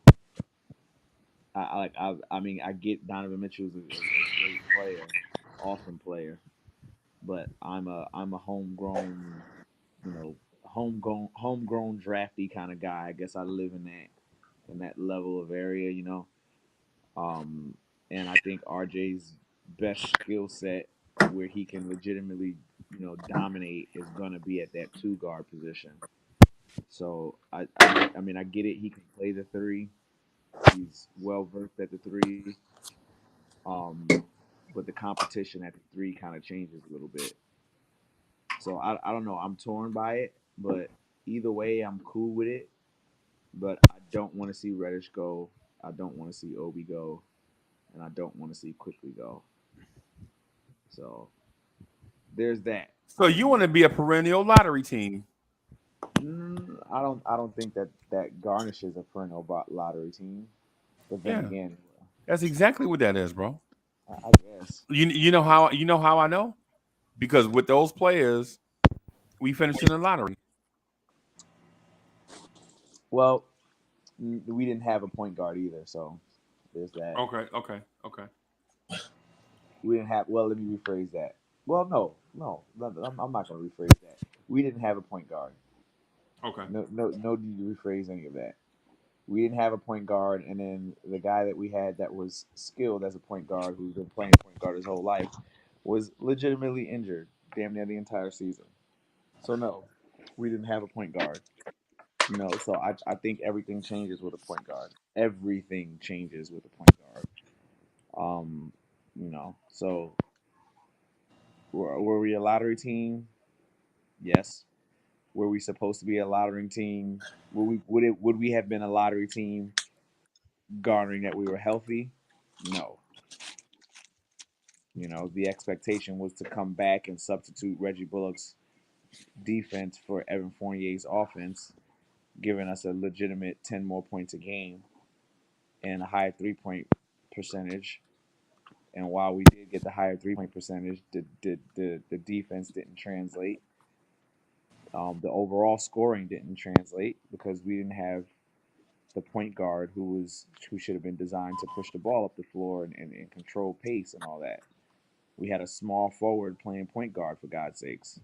So what the hell do we expect to happen?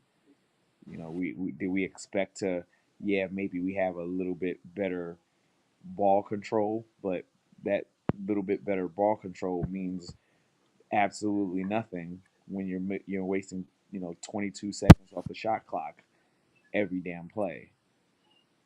So I think this Jalen Brunson signing changes things for RJ.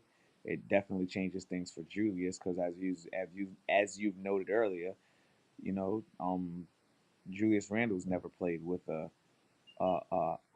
upstanding point guard.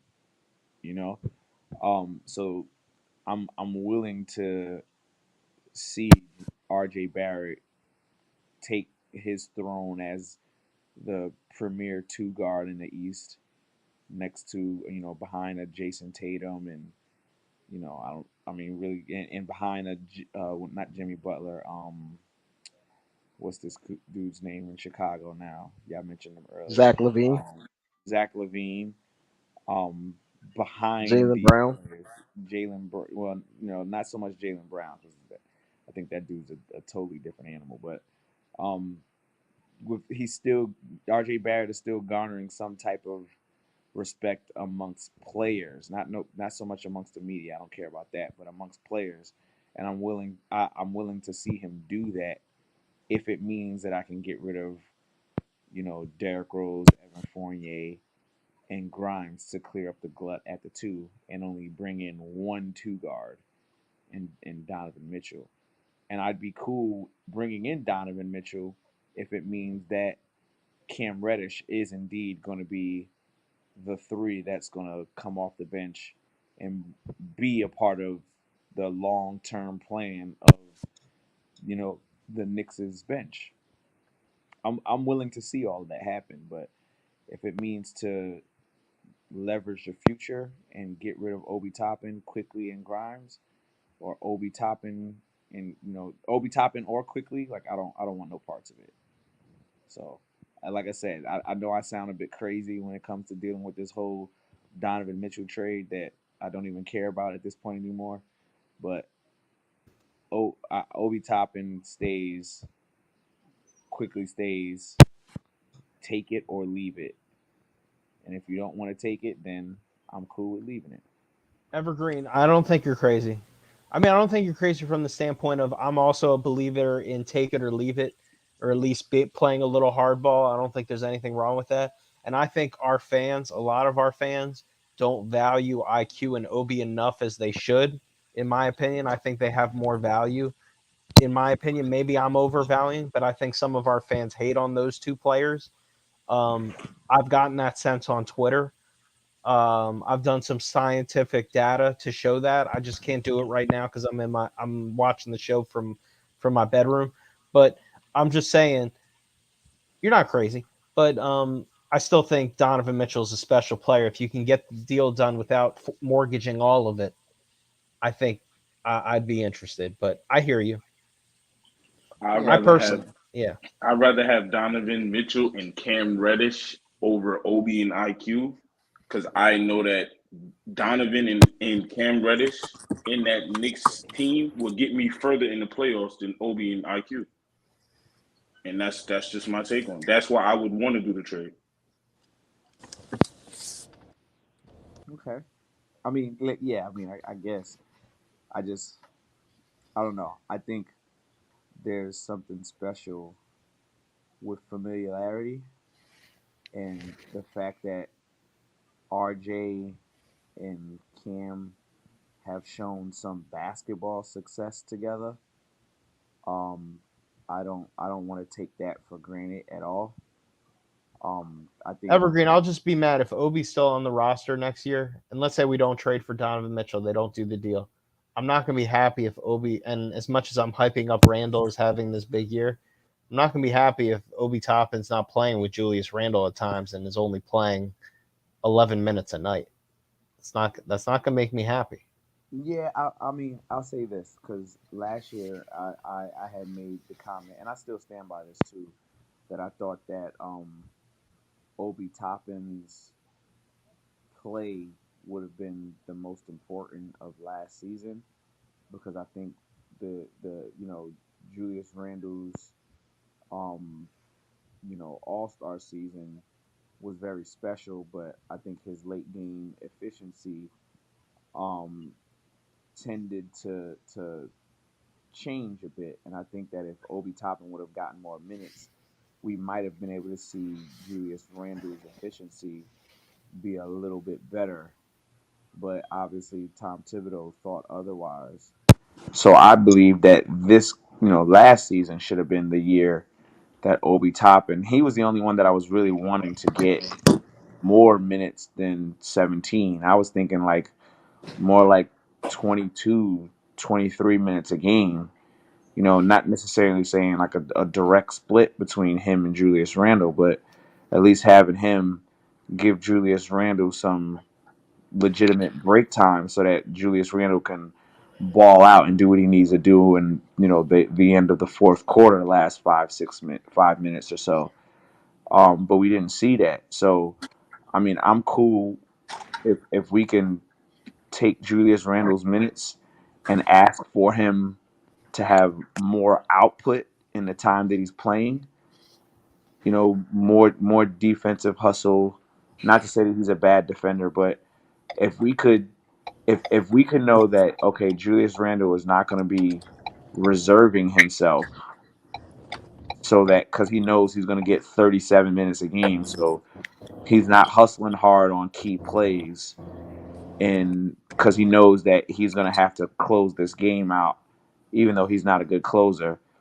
If Tom Thibodeau can find the trust in Obi Toppin to give him more minutes, at the same time telling Julius Randle, yo, you should be balling out every single play, then I wouldn't mind still having Obi Toppin, you know, be the bench marquee guy. But it's really incumbent on Obi Toppin. I don't care about Obi Toppin and Julius Randle playing on the floor at the same time. Like I don't like small ball lineups for whatever reason. Like I just don't. Like they haven't worked, and if you haven't looked at the Houston Rockets of yesteryear to see that, you know, I small ball lineups. The Warriors threw The out a Warriors small ball lineup. and the Celtics too. And the only team that it didn't work against was the Warriors because they have the superior small ball lineup. The Warriors small ball lineup is predicated on them having two of the greatest shooters of all time. It still worked.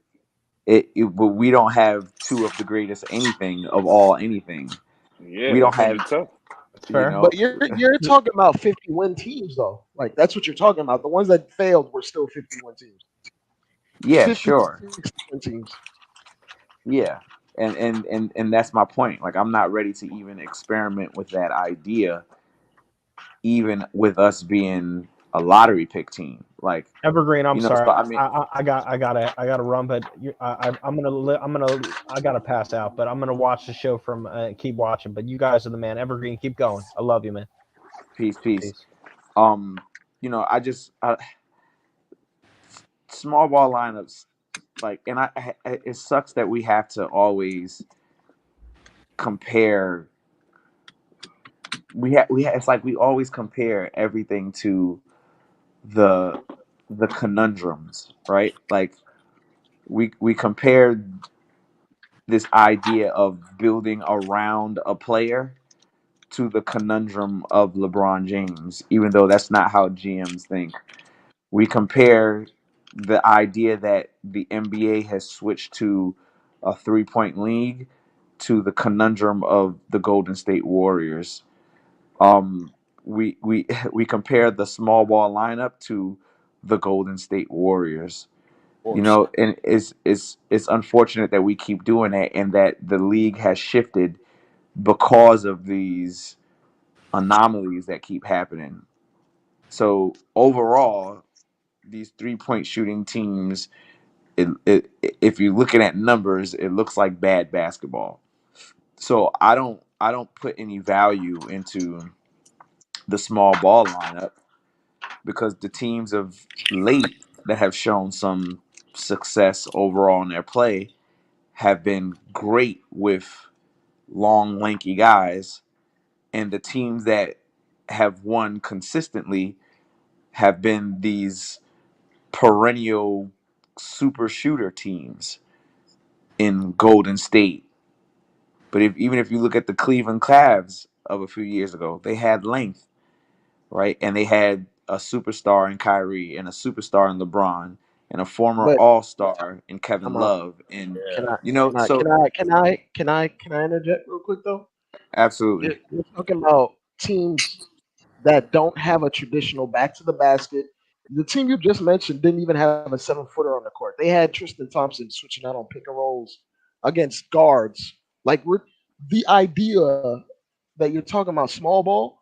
There's teams like the Miami Heat that trot out 6'9", um, 6'9" Bam Adebayo at center because it's not necessarily small ball. The idea is switchability. I don't see that in Obi because I don't see him as a great defender. But Can we play Randall at teams, center?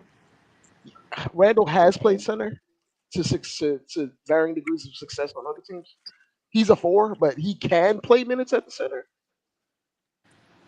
They like Obi and Randall don't have to necessarily play together, but you have to think outside of the box. You don't have to have the traditional rim protector on the court at all times.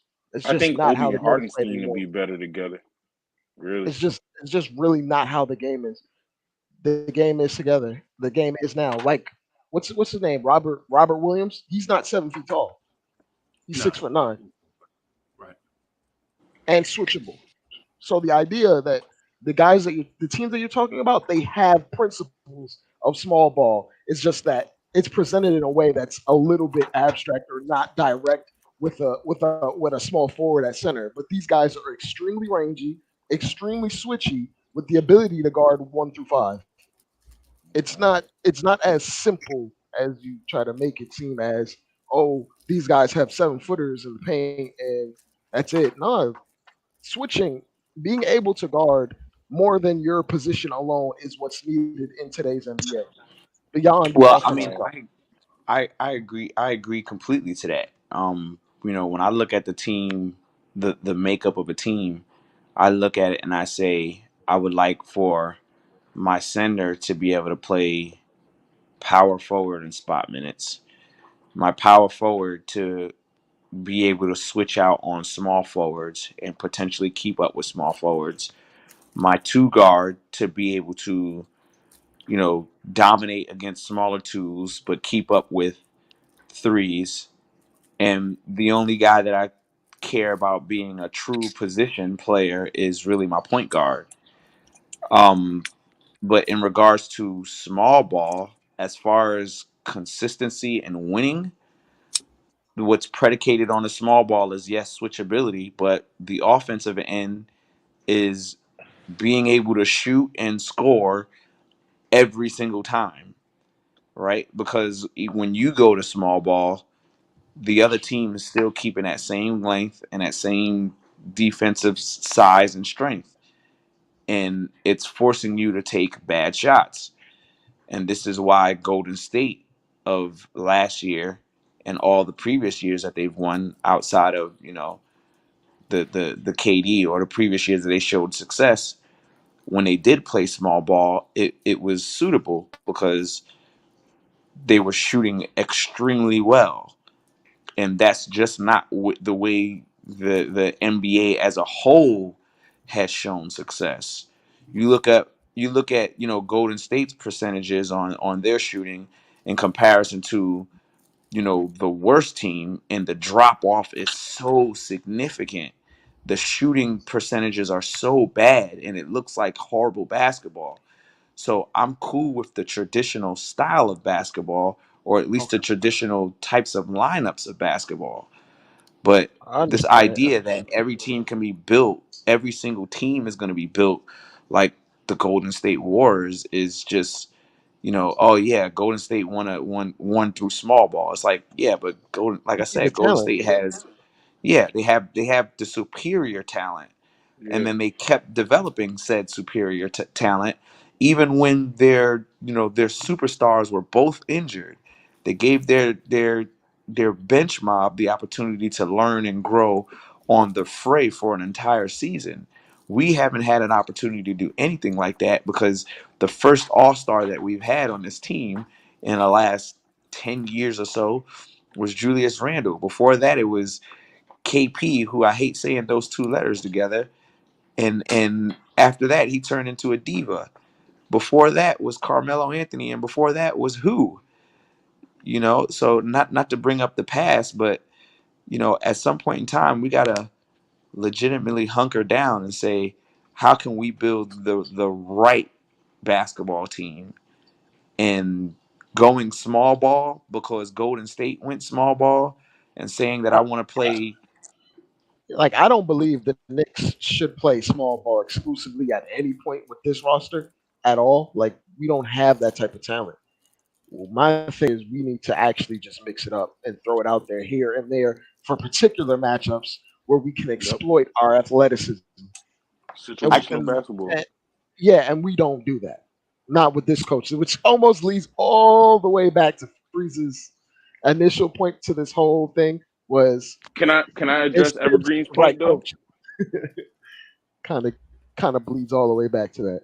Yeah, go ahead. Go ahead, my fault. I mean, Evergreen, I understand your point about chasing the whole Golden State Warriors team scheme, but we're the New York Knicks here. When have we ever been successful at getting a superstar and building around a superstar? When have we ever been good at getting a superstar? So obviously the Knicks are going to take that route and building a team to try to fit the small ball scheme because we don't get the superstar. We're having trouble getting a superstar now. We got all the draft picks better than any other team can offer. So that's probably why they're taking that route. I'll That's say why a lot of this. teams take that route too. Not every team is going to have a superstar. Not every single team in the NBA is going to have a superstar. I agree. Now, I will say that look at every team that has a superstar on their team that wins. They usually drafted that player and continuously developed that player, right? Like Cleveland wins. Yeah, they drafted him, but they brought him back, right? Miami wins. They drafted Dwayne Wade. Milwaukee wins. They drafted Giannis. San Antonio wins. They drafted Kawhi. And then he moved to Toronto and won. Golden State wins. They drafted. The pattern here is that there's a different level of connection and pride to a team when you draft a player and he becomes the guy. And we haven't seen that Since since. 1985. There you go. We haven't seen that. So I don't put legitimate stock into this idea of trading for a guy who hasn't gotten past the second round and thinking that that's just going to get us to the promised land and we're going to play small ball and make it, right? Like I'm cool with the move. Let me be clear. I'm cool with the move. I just don't put that much Which move? stock You into it. cool in which move? He's I'm cool with the I'm Donnie move. I'm cool with bringing Donovan Mitchell here under the But terms that I clarified earlier. but at what cost? That's what I'm saying. I told you. Well, you weren't here, but as I said No, before, I'm I was listening, but the only thing is what the cost that you mentioned may not be the price that Utah is asking. yeah. And again, at that point, if that's not the price, yo, I'm willing to walk away because I want to keep Obi, I want to keep Quickly, and I want to keep Reddish. If Grimes has to go, then by all means, Grimes can go. But I want to keep those three guys. Why Grimes though? I agree with Evergreen.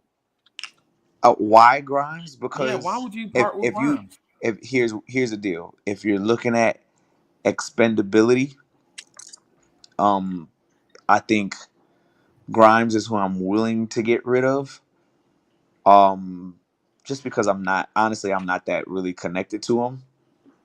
Uh, um, Emotionally, if someone was to say, "Hey, whose talent do you uh, uh, uh, do you hold in higher regard?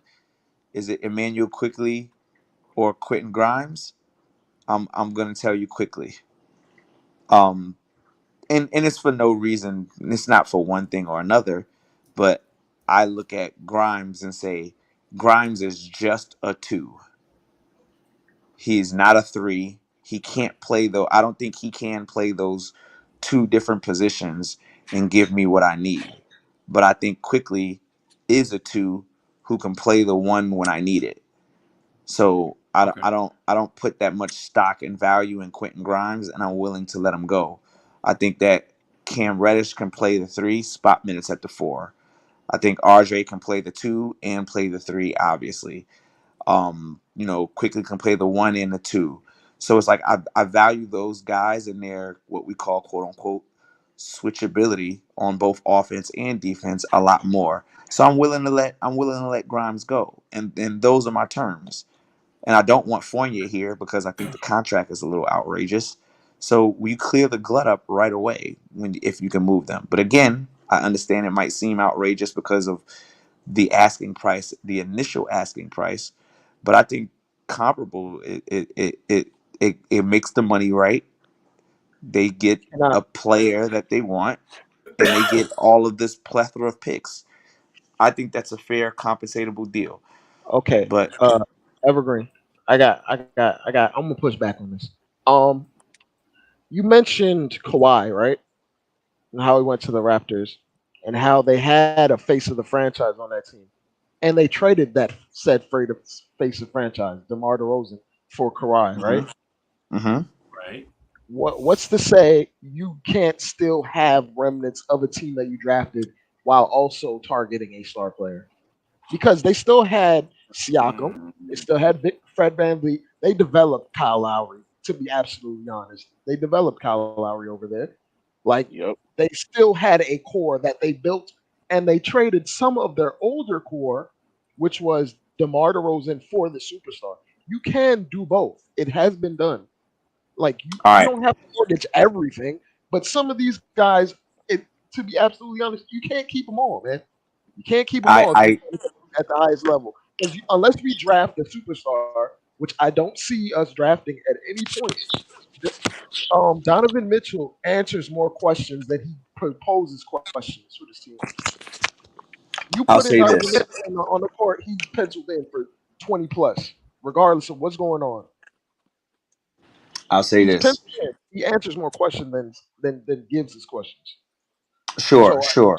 I think at the the right price, comparison. of course, I at the think right I price. think the comparison of using Toronto as an example is a little flawed, simply How? because Toronto was a perennial playoff team for like I don't know 6 7 years, right? So it took them a while to finally make a decision and say we need to do something about this because it's not working. We can't play DeMar DeRozan. We got to figure out what we want to do with Kyle Lowry, right? They had to do something, and they had a tough decision to make. Masai Ujiri was a mastermind at the risk taking, but we're forgetting that Toronto as an organization failed time in and time out, time and time again, with LeBron James on the East Coast. So they had to make a move that was going to rival what Cleveland had done, what Miami had done. They had to do that, right? We're not even at that position. We've made the playoffs one time in 10 years. So it's not a good comparison. Now, if we were at a position where RJ Barrett was on his second contract, right? He was on his second contract. We've made the playoffs 3 or 4 times, right? It's about that time for us to figure out what we want to do with RJ Barrett again. Do we want to keep this again, or do we want to make this move and try to bring somebody else in who has been a proven winner? Then by all means, we can So think about doing something like that. But so you're Ju- willing to wait until RJ's seventh and eighth year in order to make I'm a jump, like a risk?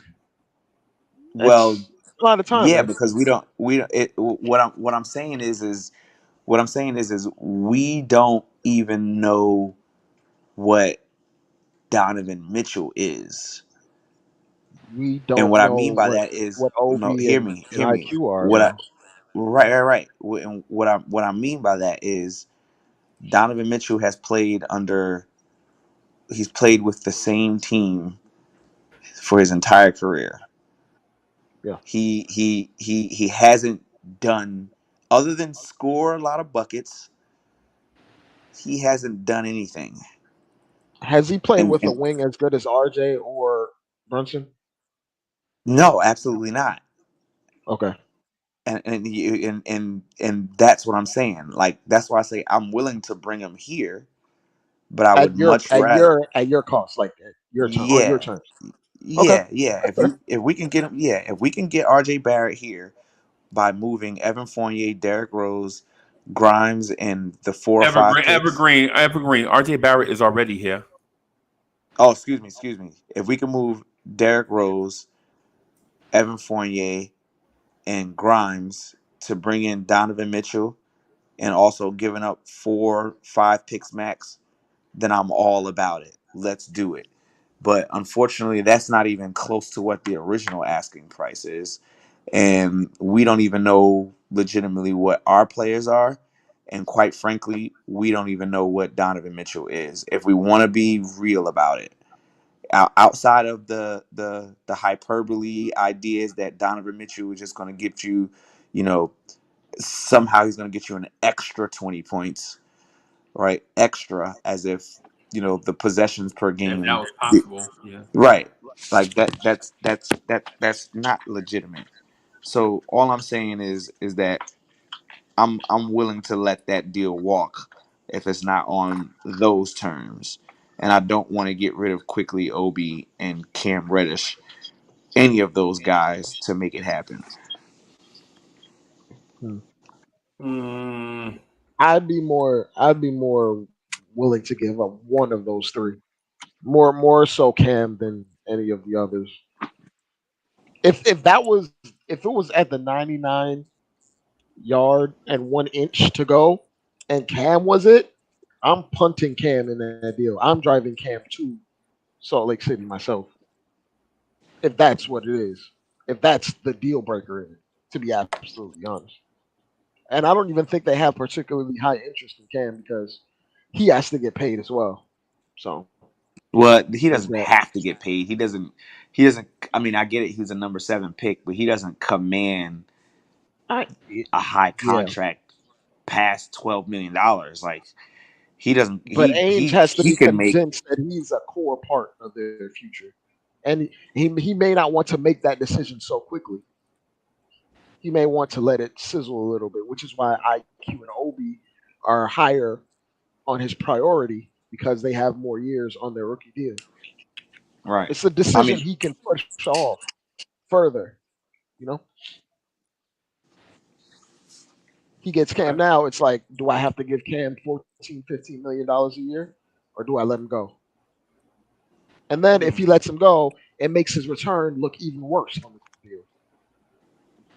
Right.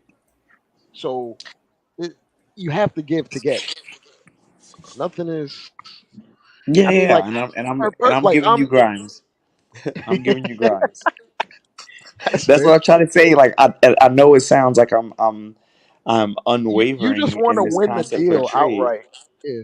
So Well, yeah, because I mean, who doesn't want to win the deal?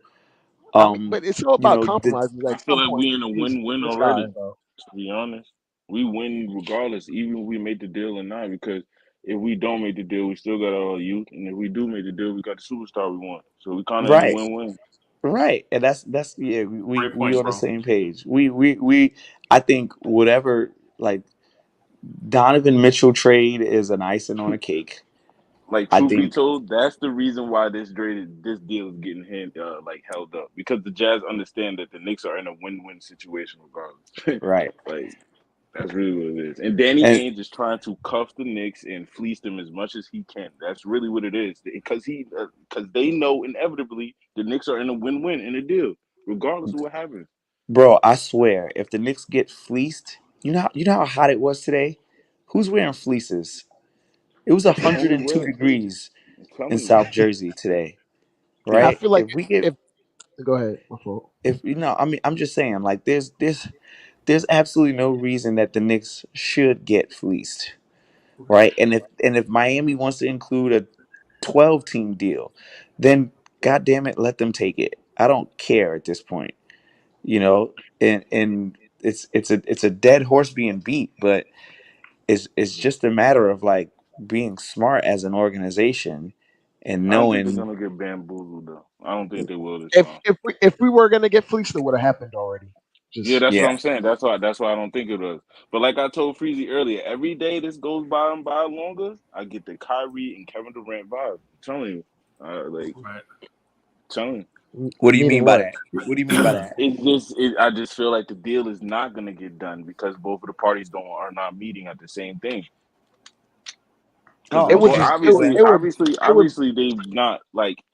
Obviously, one party is not happy with their getting in the deal right now. Obviously, that's what's going on right it would look bad if he's going into camp with the Jazz, man. So that's the leverage in itself. That's the play in itself. Wait. Longer- Well, let me ask the question. Let me ask the question because the question needs to be answered, man. Who would it look bad on? Who would it look bad on if the Knicks went into camp? I mean, if the Jazz went into camp with Donovan Mitchell, do the Knicks look Utah. bad or do the Jazz look bad? I say Jazz. Utah. And here is why I asked that question. Because as a Knicks fan, y'all are always going to say the other team is wrong, regardless. Because y'all Knicks fans, y'all are always going to say the Knicks fans are. Anthony Davis is soft. I would never take Anthony Davis. Really? now. Okay. They wilding with that one. LeBron is too old, man. LeBron, I wouldn't trade nothing for LeBron. LeBron washed up. Really? Okay. So I'm asking y'all, why would the Jazz look bad keeping their own player that they drafted and keep him going into training camp as opposed to the Knicks not being able to pull off a deal for a guy that everybody knows wants to be in New York when you have all the assets and the team is returning your telephone calls? I'll explain. The reason I choose. And make sure you be short though, because I think Dre want to jump in. All right. Oh no, I ain't saying nothing. Look, Okay. the reason I I want say to jump in too, so that's what you know that. Go ahead. all right, cool. I got you. The reason I say Utah is because Utah showed their hand. They said, "Hey, we want to trade this guy." Simple. They're the ones that came out. They said, "We want to trade this guy." They didn't say who. Donovan Mitchell didn't request a trade. They said, "We're gonna blow it up. We're gonna get rid of Rudy Gobert, and we're gonna trade and make a move for Donovan Mitchell." And then they didn't make it, and now Donovan Mitchell goes back to training camp, knowing that a team tried to move him. They look like idiots. We just look like the guys that's trying to get good out on a deal because of Utah's stupidity, because of Danny Ainge and his ability to ruin the rest of the league. Right? So we don't look bad, or at least in my opinion, I don't think we look bad. Yeah, the guy wants to be here, but again, a trade is a reciprocal agreement between two teams, right? Not between a player who's still not between a player that's on contract and a team. It's between the teams, right? So if they decide, oh, you know what, we're going to keep him. Now, how does he look? Or how do they look when he steps back in the training camp, looking at everybody in the organization from the front office, all the way down to Tom, Dick, and Harry that's coming off the bench? How does he look? Right. This is Utah's screw up. This ain't the Knicks screw up. Right. We're just the guys that's like, hey, do you want to come in or do you not? If you want to come in, tell your team to make it happen. This is what we have to offer.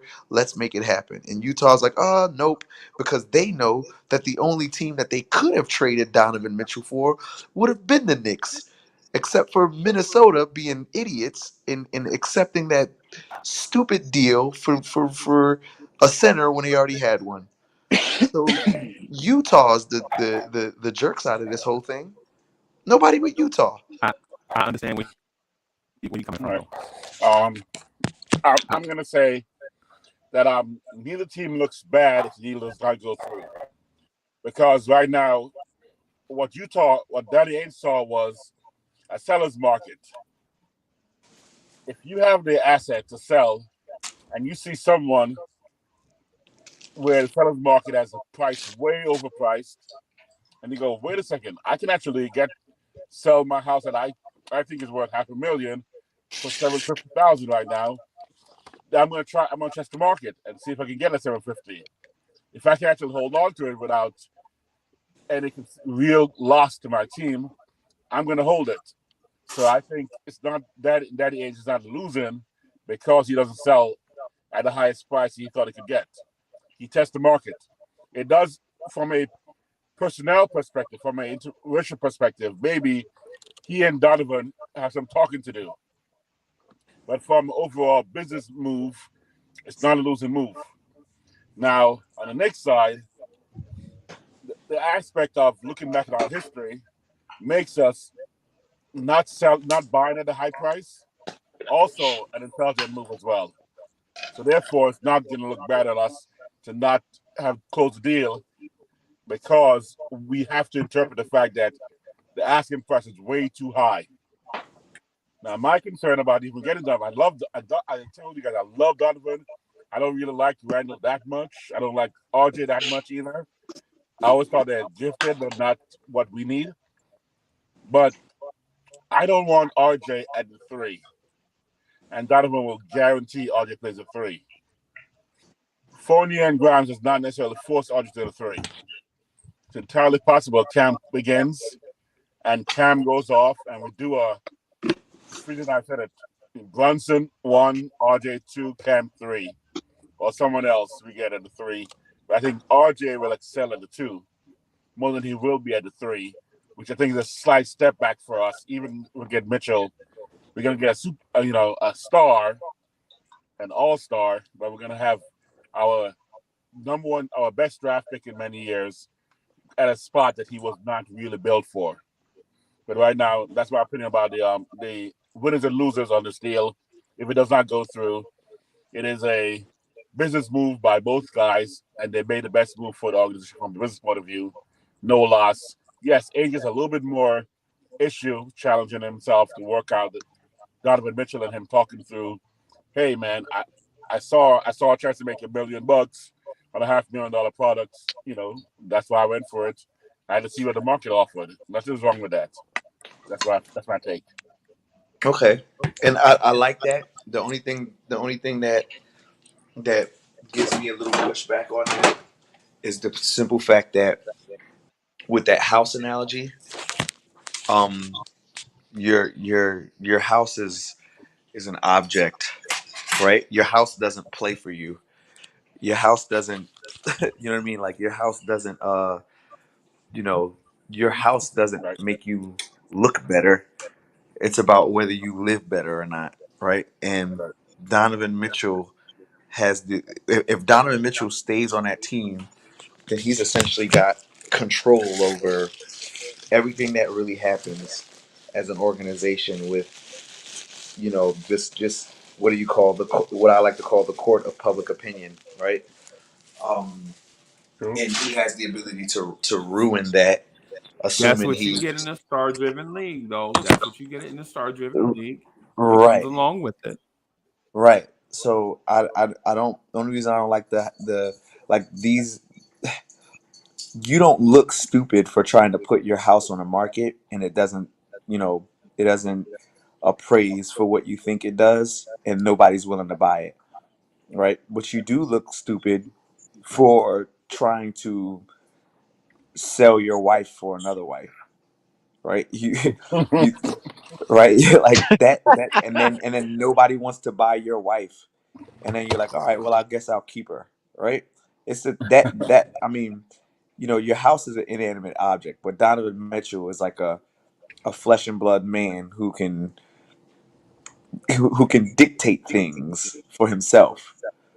So it sounds good, but in retrospect, it just, I don't know. I don't like this idea that we looking at these players like objects because they're human beings and they have feelings, and those feelings turn into narratives and all kind of stuff. So the Evergreen. Jazz This lose is the this either reason way. why I say, yeah. I think I hadn't talked to somebody that is as emotionally divested from certain things as you in a while. And the reason the reason why I'm glad you're here is because you and I have a history going back like what, 5 years? Was it like 5 years, maybe Um, 6? no, I Maybe say 6, right? 4. I say the Julius Randle 4. signing is when I started coming on the social media spaces. So the Julius Randle signing. So we like 4 years deep. Is it? Right. But from day one, you and I can speak and you know the angles that no, man, it's been 5 years because I talked to Pop Dukes 5 years ago. That was 5 years ago, bro. I spoke to Poppy. You know, yeah. Yo, you know it's 22, right? You know it's 22. Which old timers lose track of time anyway. Whatever. My point being is this. I think it has nothing to do with a first round pick or player. And I think it has everything to do with the value of each franchise. Right? Because when the Jazz lose Donovan Mitchell, their franchise is gonna take a hit. Kind of like when LeBron James left Cleveland. You remember how their franchise value went down?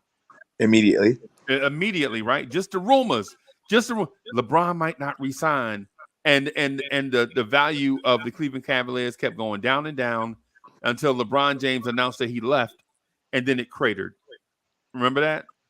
And then 3 out of the next 4 years, you saw the NBA give Cleveland the number 1 pick in the draft 3 out of 4 years to try to rebuild their value, right? So I'm thinking when the Knicks acquire Donovan Mitchell, the value of the MSG group is gonna skyrocket. Of course. Right? And not that it's not valuable right now, because we know it's valuable right now. Right? But what I'm saying is that the value of the Knicks and everything associated with it is gonna skyrocket. Right? Definitely. But the Utah Jazz are gonna be on the opposite end of that spectrum. Right? Yeah, because they're trying to rebuild anyway. Yeah, and superstars don't go to Salt Lake City, Utah. Yeah, they're not going to. But we know this is where Danny Ainge has thrived, right? I mean, look at what he turns Boston into, almost to the point where they ended Salt up Lake getting. City ain't Boston, though, bro. Yeah, but they got that money. Boston is ironically, Boston is the little engine that could. Hey, like Evergreen, you've been to Boston before, right? No, screw that place. I'll never go there. I don't like Boston, but they do generate money. Yeah, Boston. Yeah, well, just think about this. Boston, for what it is, gets the most out of the least in the NBA. Because Boston is not a big city. It's got a lot of people, but it's not a big city. Dallas, Texas is a huge city with a lot of people. But if you talk about a big market team, which one would you consider the big market team, Boston or Dallas? I think they're like pretty close, I guess. I mean, if you're just looking at the NBA history, that's different as far as what they've done. I'm just talking well, about NBA history market. Don't dictate if you're with your market of your team. Yeah, I'm talking. Market is the people, and the New York market is the highest. I mean, we stuck in NBA because it goes. It's as simple as this. The markets are New York, LA, Dallas, Chicago, Houston, then Miami, right? But those a few of those teams that I mentioned, you don't consider them as big market teams, right? You don't consider the Dallas Mavericks a big market team, but you consider the Dallas Cowboys a big market team. That's a fact. You feel me? Yeah, but that market size, market share doesn't determine whether a player wants to go to that team. And I mean, let's be real. No, let's be real about this. If we compare the market, what market has Boston, since they're bigger than Dallas? They didn't. Everybody they got, they drafted, with the exception of Kyrie Irving signing, and the big trades they made to get, the Ray Allen deal done, right? And the only reason they got Kevin Garnett was because Paul Pierce convinced Kevin Garnett, because they played together in the past when Kevin Garnett was bouncing around in not, what do you call the damn leagues he was playing? But Evergreen. But the point that I'm getting at is Salt Lake City is not New York. That ultimately that's Marcus. brass tacks. Two totally Salt different. Lake City, Utah, is not Los Angeles, California. I ain't gonna It's lie. not Dallas, Texas. I looked at the Salt Lake City, Utah Jazz game. I was looking in the crowd. They had no black folk in the crowd. Right. I was like none. Like there was. I'm not even joking. Like it was Right. no black people in the crowd. I was looking. I'm like, yo, that's crazy. Like Right. there's no like. And so the whole point that I'm getting at, bro, is as soon as Donovan Mitchell leaves the Utah Jazz, their franchise value is gonna decrease. And how do I get reparated for that? You are gonna give me a bunch of young talent and a bunch of first round picks. Mhm. That's as simple as it, because it's not like losing Donovan Mitchell. It's you're losing that area's star attraction. And you're talking Listen. about sending me Obi Toppin. And I know on Evergreen G, I know you about to get down to brass tacks and be like, hey, that's a part of the game. You got to pay to play. And I understand all of that. But what I'm saying is in order for you to have a franchise that can't draw, well, Utah, the people in Utah, what they have a whole area.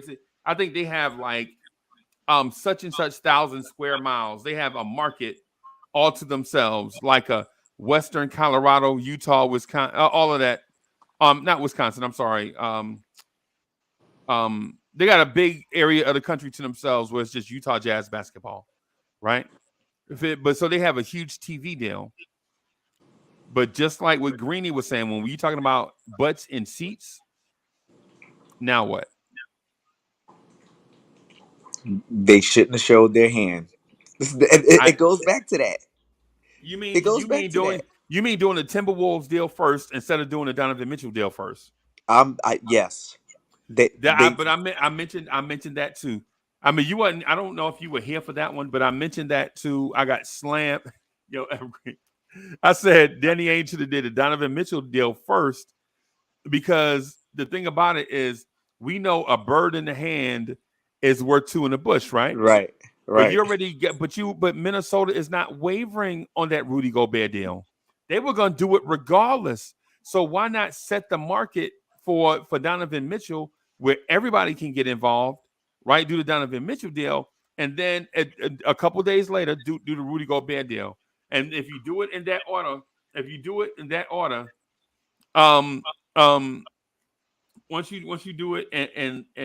order, what happens is the market doesn't look so crazy for it. Yeah, the and market you doesn't can't, look retarded.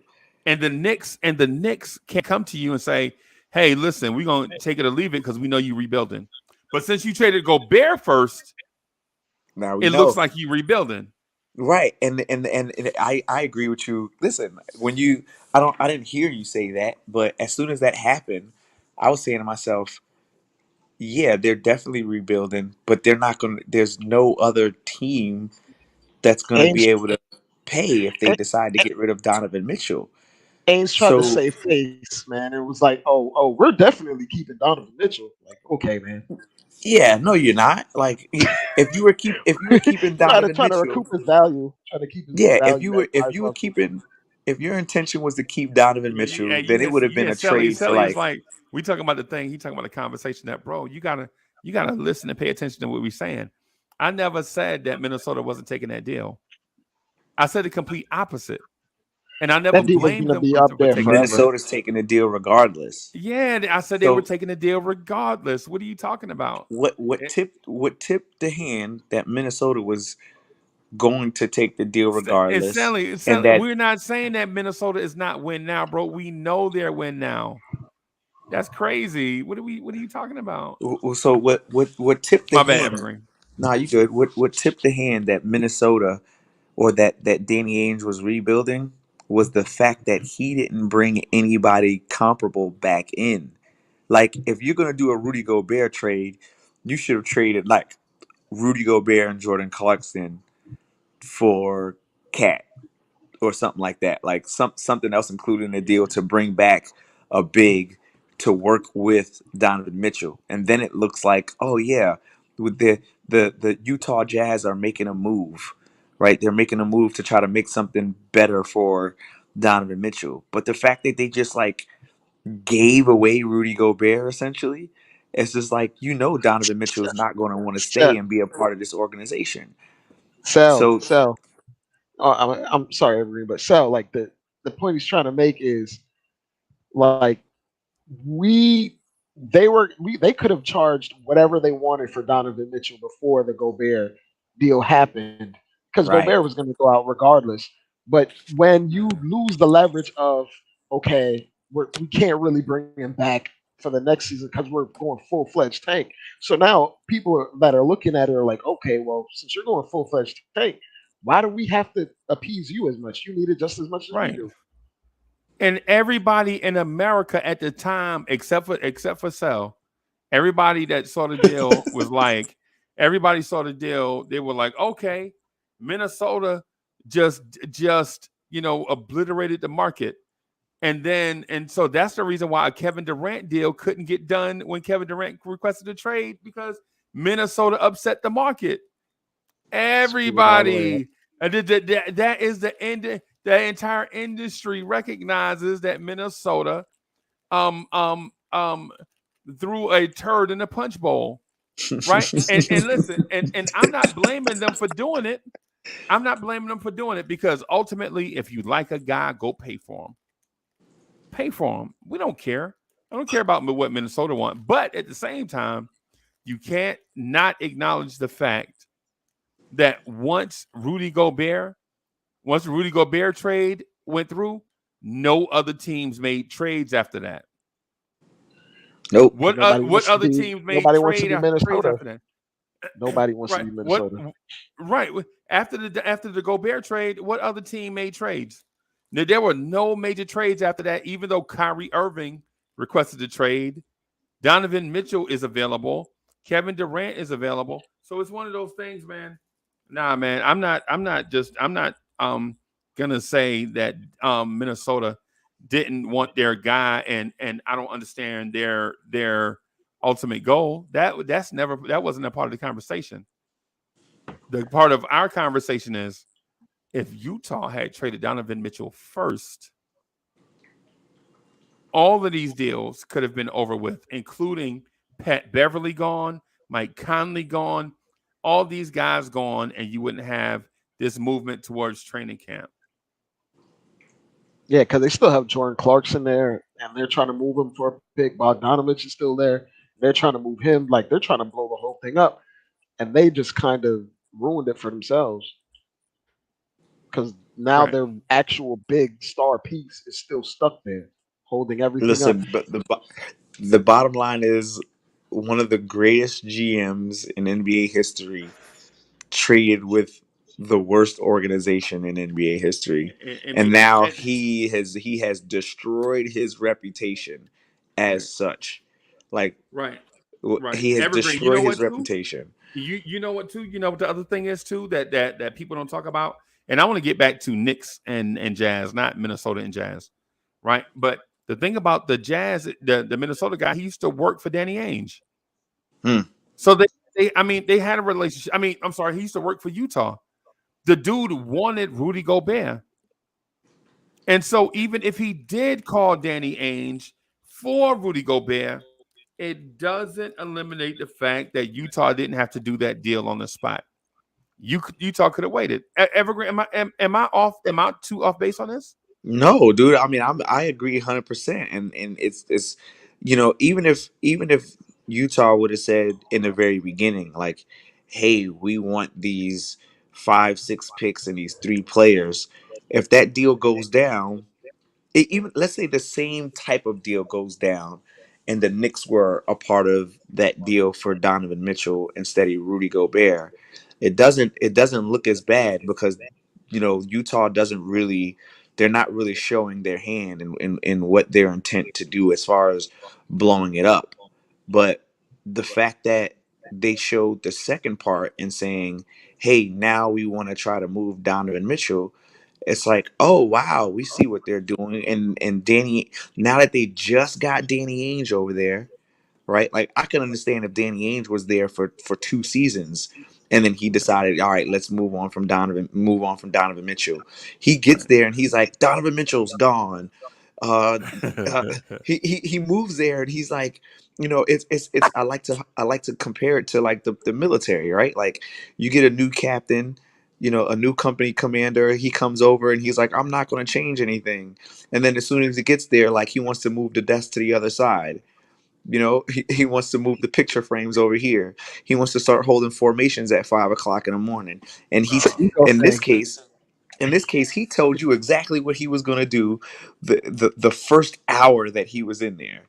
The first hour that he was there, he said, "Hey, company formation is going to be at 1700 instead of 1630 now. Oh man, this guy's making all of these stupid changes. I Yeah, got to come on, go. man. It's Yeah, so I got to so take we my kids up from school at such and such time. Yeah, right. So I what's feel you. going on, and now you're like, this guy's an asshole. Excuse me, this guy's a Yeah, jerk. This yeah, guy's a jerk. What's he doing? And now we're looking at Danny Ainge, and Danny Ainge looking like that jerk. Now nobody likes the company commander. right, And he's wondering why he's not going to get any respect from Donovan Mitchell if he can't move them. Well, dude, you didn't allow me to pick my kids up after 5 o'clock. right, right. Now, when you asking people for volunteer to do stuff, now we like, yeah. Mm. Yep, Yeah, that's it. now when you need like orderly room cleanup on Saturday mornings, Mm. I used to just come through because I was gonna be over here anyway. But Nah, yeah, nah. yeah, I'm gonna stay in a room, and when they come and start knocking on the doors to do a police call or the grass, I'm gonna act like I'm asleep. yeah, yeah, yeah, yeah, yeah. Yo, yo, When we used to just do that, when we used to just volunteer for that.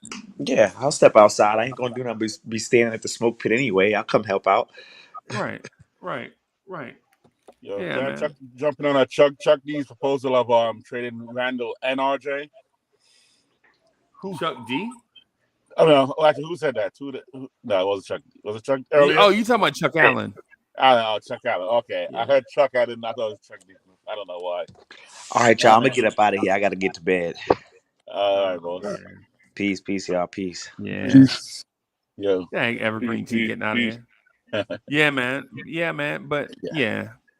I mean, I'm willing to do it. I'm willing to make that deal if we get Mitchell and RJ and Randall get us that third star. Okay. That's the only reason I do that deal. That's the way I do that deal. I don't know what third star you're talking about getting though, and why the third star would be that important. For Randall and RJ, I mean, again, I'm assuming we'll keep Obi as Randall's backup, and the third star is a 3. I would actually do Randall and Obi and Randall and RJ if we have Obi and we have Mitchell for Ingram. Straight up, I think that combo right there is a ECF champion. I don't know, bro. I know, but because you gotta tell me what star it is.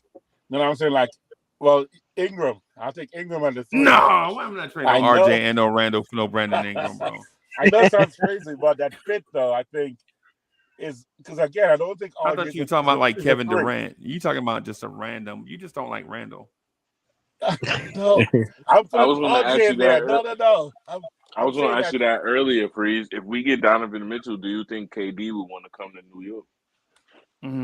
Oh, what are we paying your mortal enemy for their best saying player? though, like I'm not saying like right now. I'm saying like as the season progresses and we, you know what I'm saying? Like he see that the Knicks is going good and we got Donovan and all that. I know Freeze. That's what you gonna pay them though. What are you gonna pay the Nets? No attention. 3 picks. I'm paying them no attention.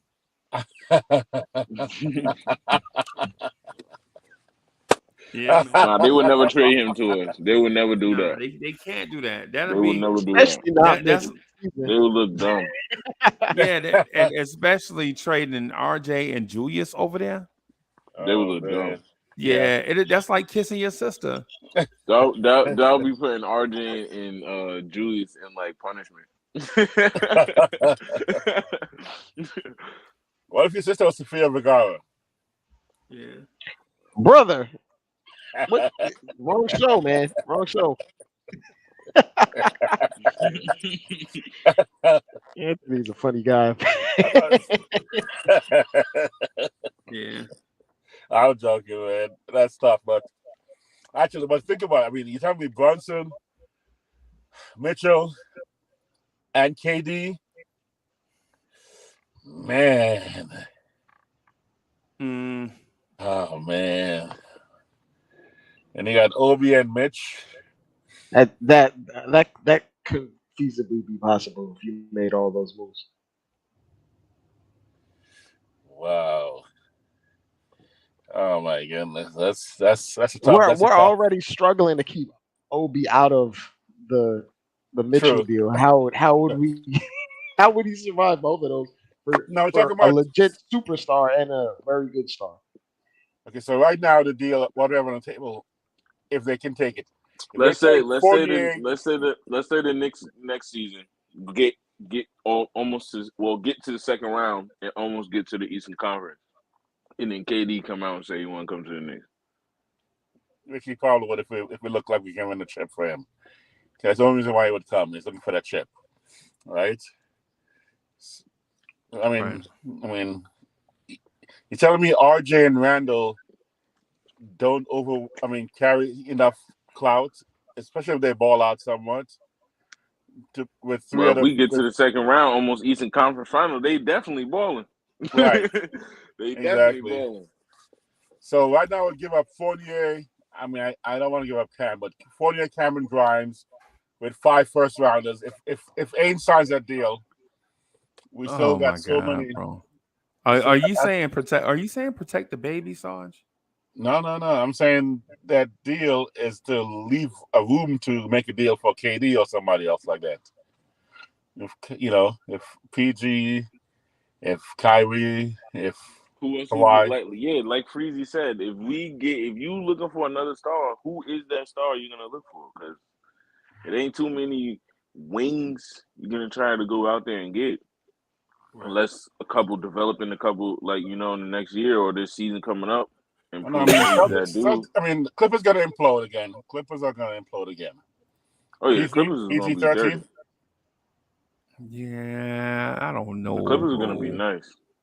I think so. The Clippers are gonna be nice because their team last year, they had all their bench players get them to the playoffs. Like they had none of their star players playing. They're gonna be good this year. And they're gonna be good, but they're gonna lose in the first round again. So they're gonna choke. Possibly, because they don't have no size. They have no rim protector. Who's their rim protector? They re-signed Zubac. What you mean? Zubac? Yeah, they re-signed Zubac. That's why they couldn't bring back Hardenstein at that. I mean, I think the Clippers is nice. I like the Clippers. I ain't gonna lie. I do. The thing is, the Clippers is they'll change their game plan depending on who they're playing. Like if they're facing a big like Jokic or something, Zubac is gonna get minutes. If they're not facing a dominant big and they're going against the Warriors, they're gonna downsize and run Batum at the 5 or whatever. Yeah, Tyronn Lue, right? Yeah, man. I mean, I don't want to change direction and bring in another star, but at the same time, man, I won the chip, man. I won that Eastern Conference Finals.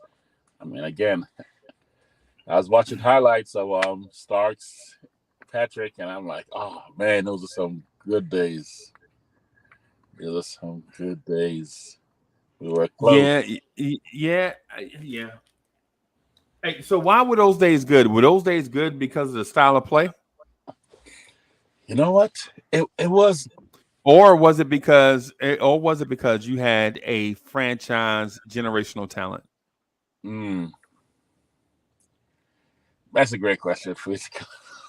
I mean, first it's tough because I'm biased. I told you I'm Jamaican, and so Patrick Ewing, is a national hero, right? Right. For New Yorkers. So that tough, man. So it's really influenced by the fact that I saw a generational talent, a Jamaican right there doing this thing.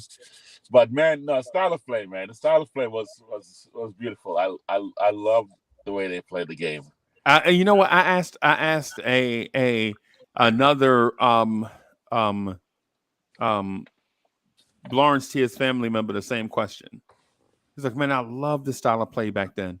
And I was like, well, let me ask you this. When you asked Knicks fans that, And Knicks fans like, man, I love the style of play, and they never won a chip, right? But if you ask Bulls fans, what did you prefer, the style of play or Michael Jordan? Guess what they say?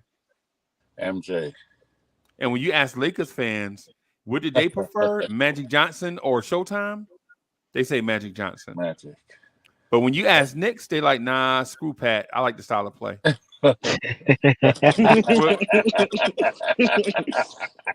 Right? You see the connection? Y'all see the connection? Funny. Yeah. That's funny.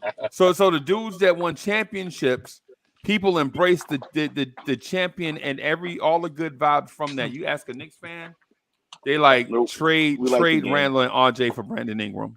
Mhm. You know what I'm saying? Like the Celtics back in the Celtics from the 80s. You think when you ask them who they prefer, Larry Bird or the style of play? What do you think the Celtics are going to say? The Celtics are going to say Larry Bird, right? Yeah. But you ask the Knicks. Yeah, people love the Suns Oh, man. style of play in the late 2000s, but what happened? Wow. Yeah, man. It's 7 one seconds of them less. things. Yeah, Knicks fans, we just have a hard time embracing what should come natural, right? True. Don't we? Shouldn't it just come natural that whoever our best player is, we should just root for our hero against the other city's hero? Mhm. That seems natural, right? Yeah. But like anybody ever saw Gladiator, that long, dry Russell Crowe movie? Mhm. Gladiator, Yes. and you were rooting for Russell Crowe. You know who Knicks fans would have been rooting for? The Lions. The Lions. The Lions got to eat too. Trade Russell Crowe in a first round pick for some more Lions.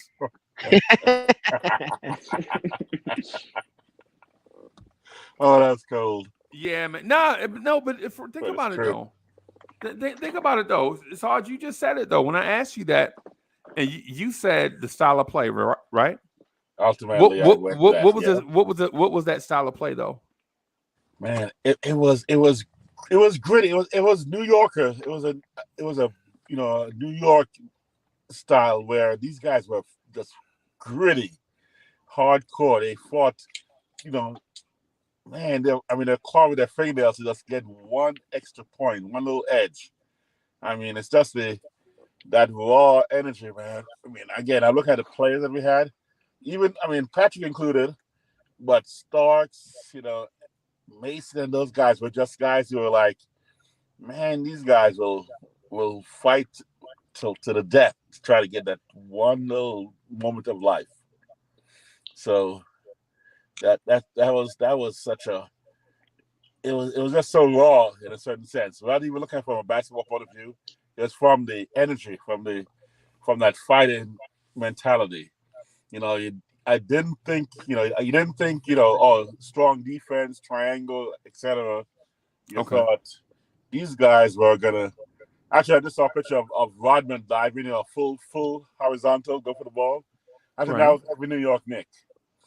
Every New York Knick except Charles Smith. Okay, every New York Knick, was clawing and would be like Jeter when he got that ball and he got bloody when he went over the fence. They will go into the stands to get that ball inbound. That's what. Even if they're up by 10, they'll die for that ball in the crowd to get that one extra, possession. One extra possession, yeah. That's what I'm thinking about. That style, not the classic basketball analysis. So that's where I'm coming from. And again, but you're right. I mean, Patrick is the man. Patrick is the one that, as a basketball fan, had it got in the ring, everyone would have thought Patrick Ewing would have said Patrick. Because I was ready to give Bernard the crown. I mean, in that time with Bernard, that's so interesting. Now you're making me really think. I can't believe we do this thing all the time, man. When Bernard was doing his 50-50, was it back-to-back-to-back? I didn't think the team at all. I almost can't remember anybody else with Bernard. Right. I was like, it was Bernard King. Right. And but there are people that say that they prefer the style of play over the player. right.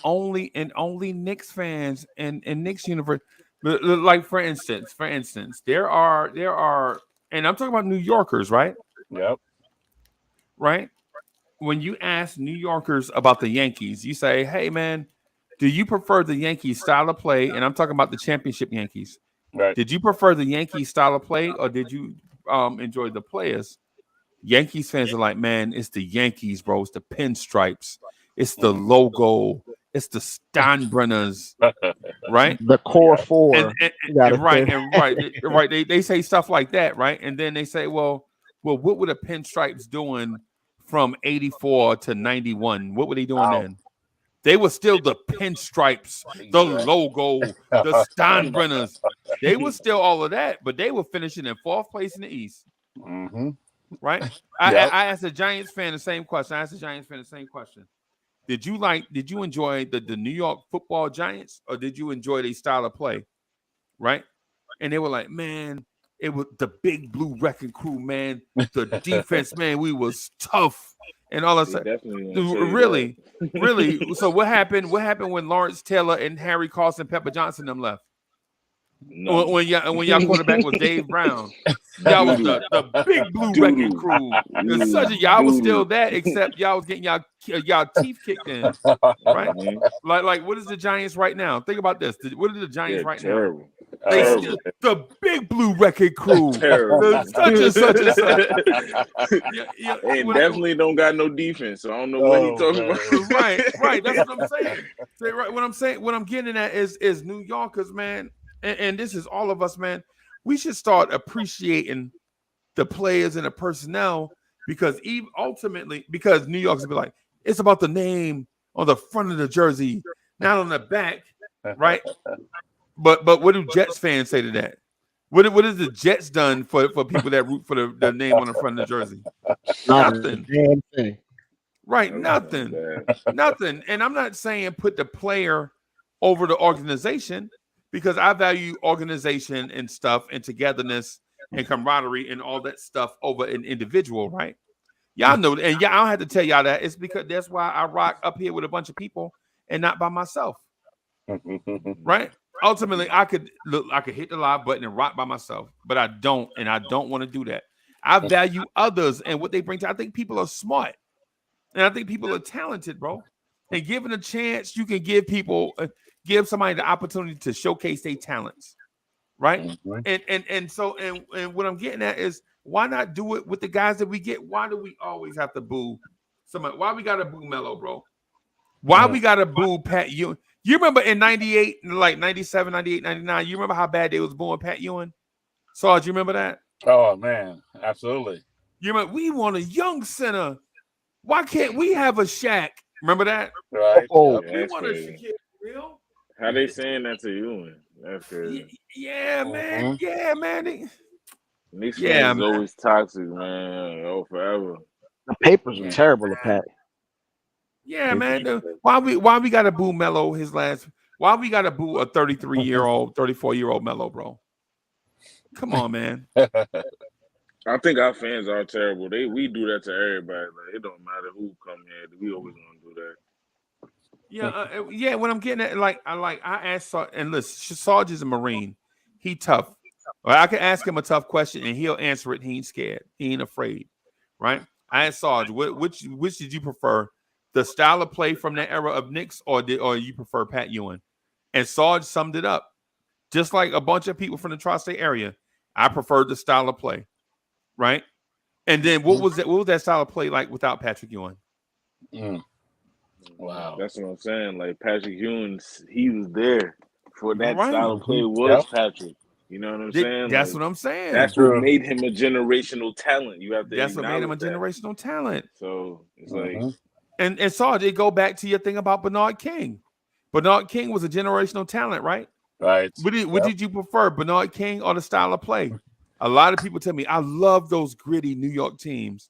Man, those teams was trash. Yep, they were. All they had was Bernard King. Yeah, exactly. When I watched them highlights. You talk Darryl Walker, Ken Bannister, Rory Sparrow, Trent Tucker. Get out of here. Trent Tucker was man. Come on, bro. Come on, bro. I know. Yeah, you know what I'm saying. So what I guess my message is to Knicks fans is this, bro. When you watch other teams play, and when you watch Boston, and you salivating over what Boston has, right? When you salivating over what the Celtics have, right? Keep in mind that one day that could be you in Boston's place, right? One day we'll turn the corner, but the thing about it is we won't wait for that.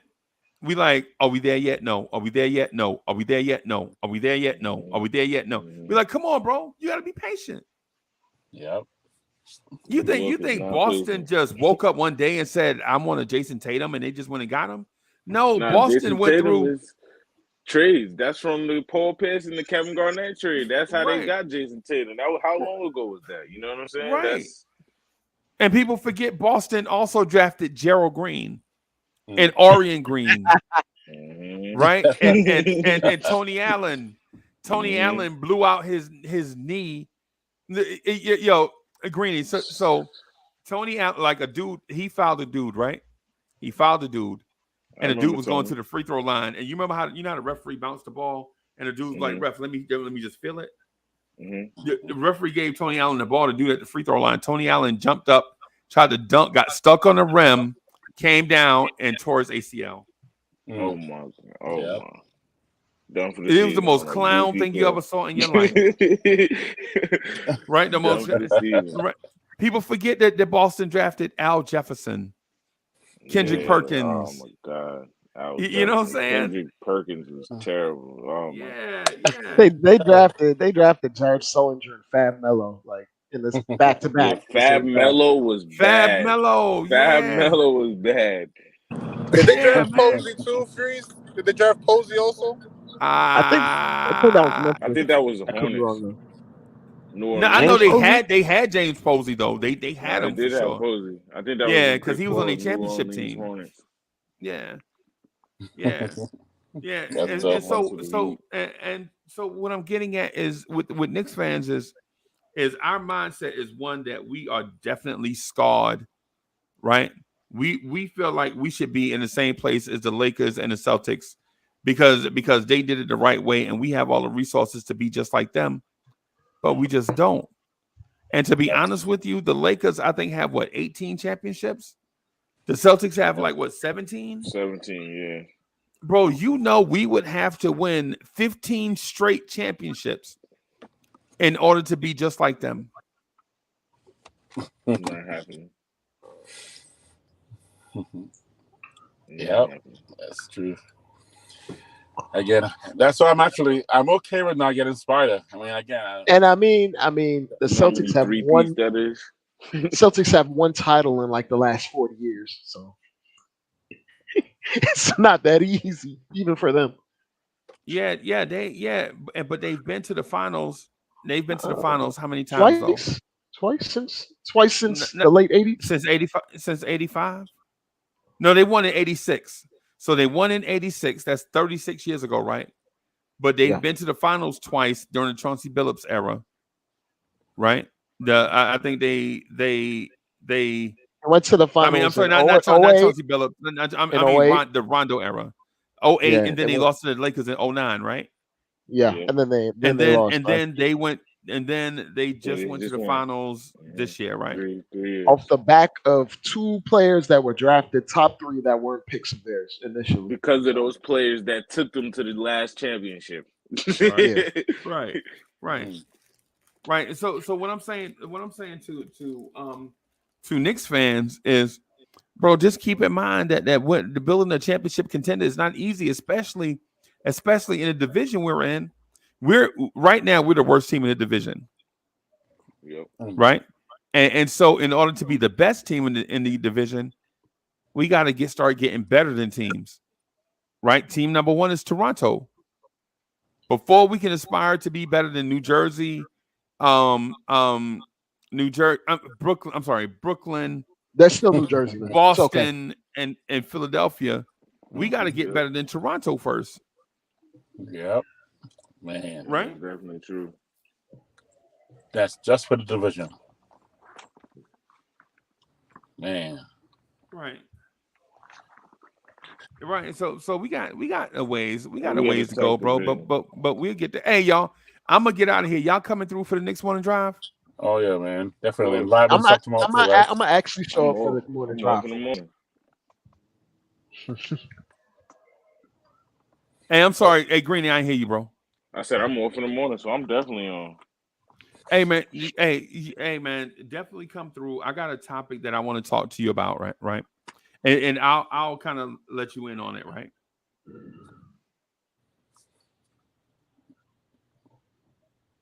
I think it's time for us, and I know I said it some today. I think it's time for us to just promote the Johnny Bryant and put Tibbs in the front office. I'm down with that. Yo. I think it might be time. If Donovan Mitchell comes here, I think that's what you. But if you do that, you won't get the Tibbs bump. But we'll see. All right, y'all. I'm out of here. I'll see y'all in the morning. Knicks morning drive. I'm gonna try to do it right after Vibes and Stuff live in the morning. Make sure y'all check that out. It'll be at 8 a.m. ish. I will see y'all in a little bit. Peace. All right. Peace.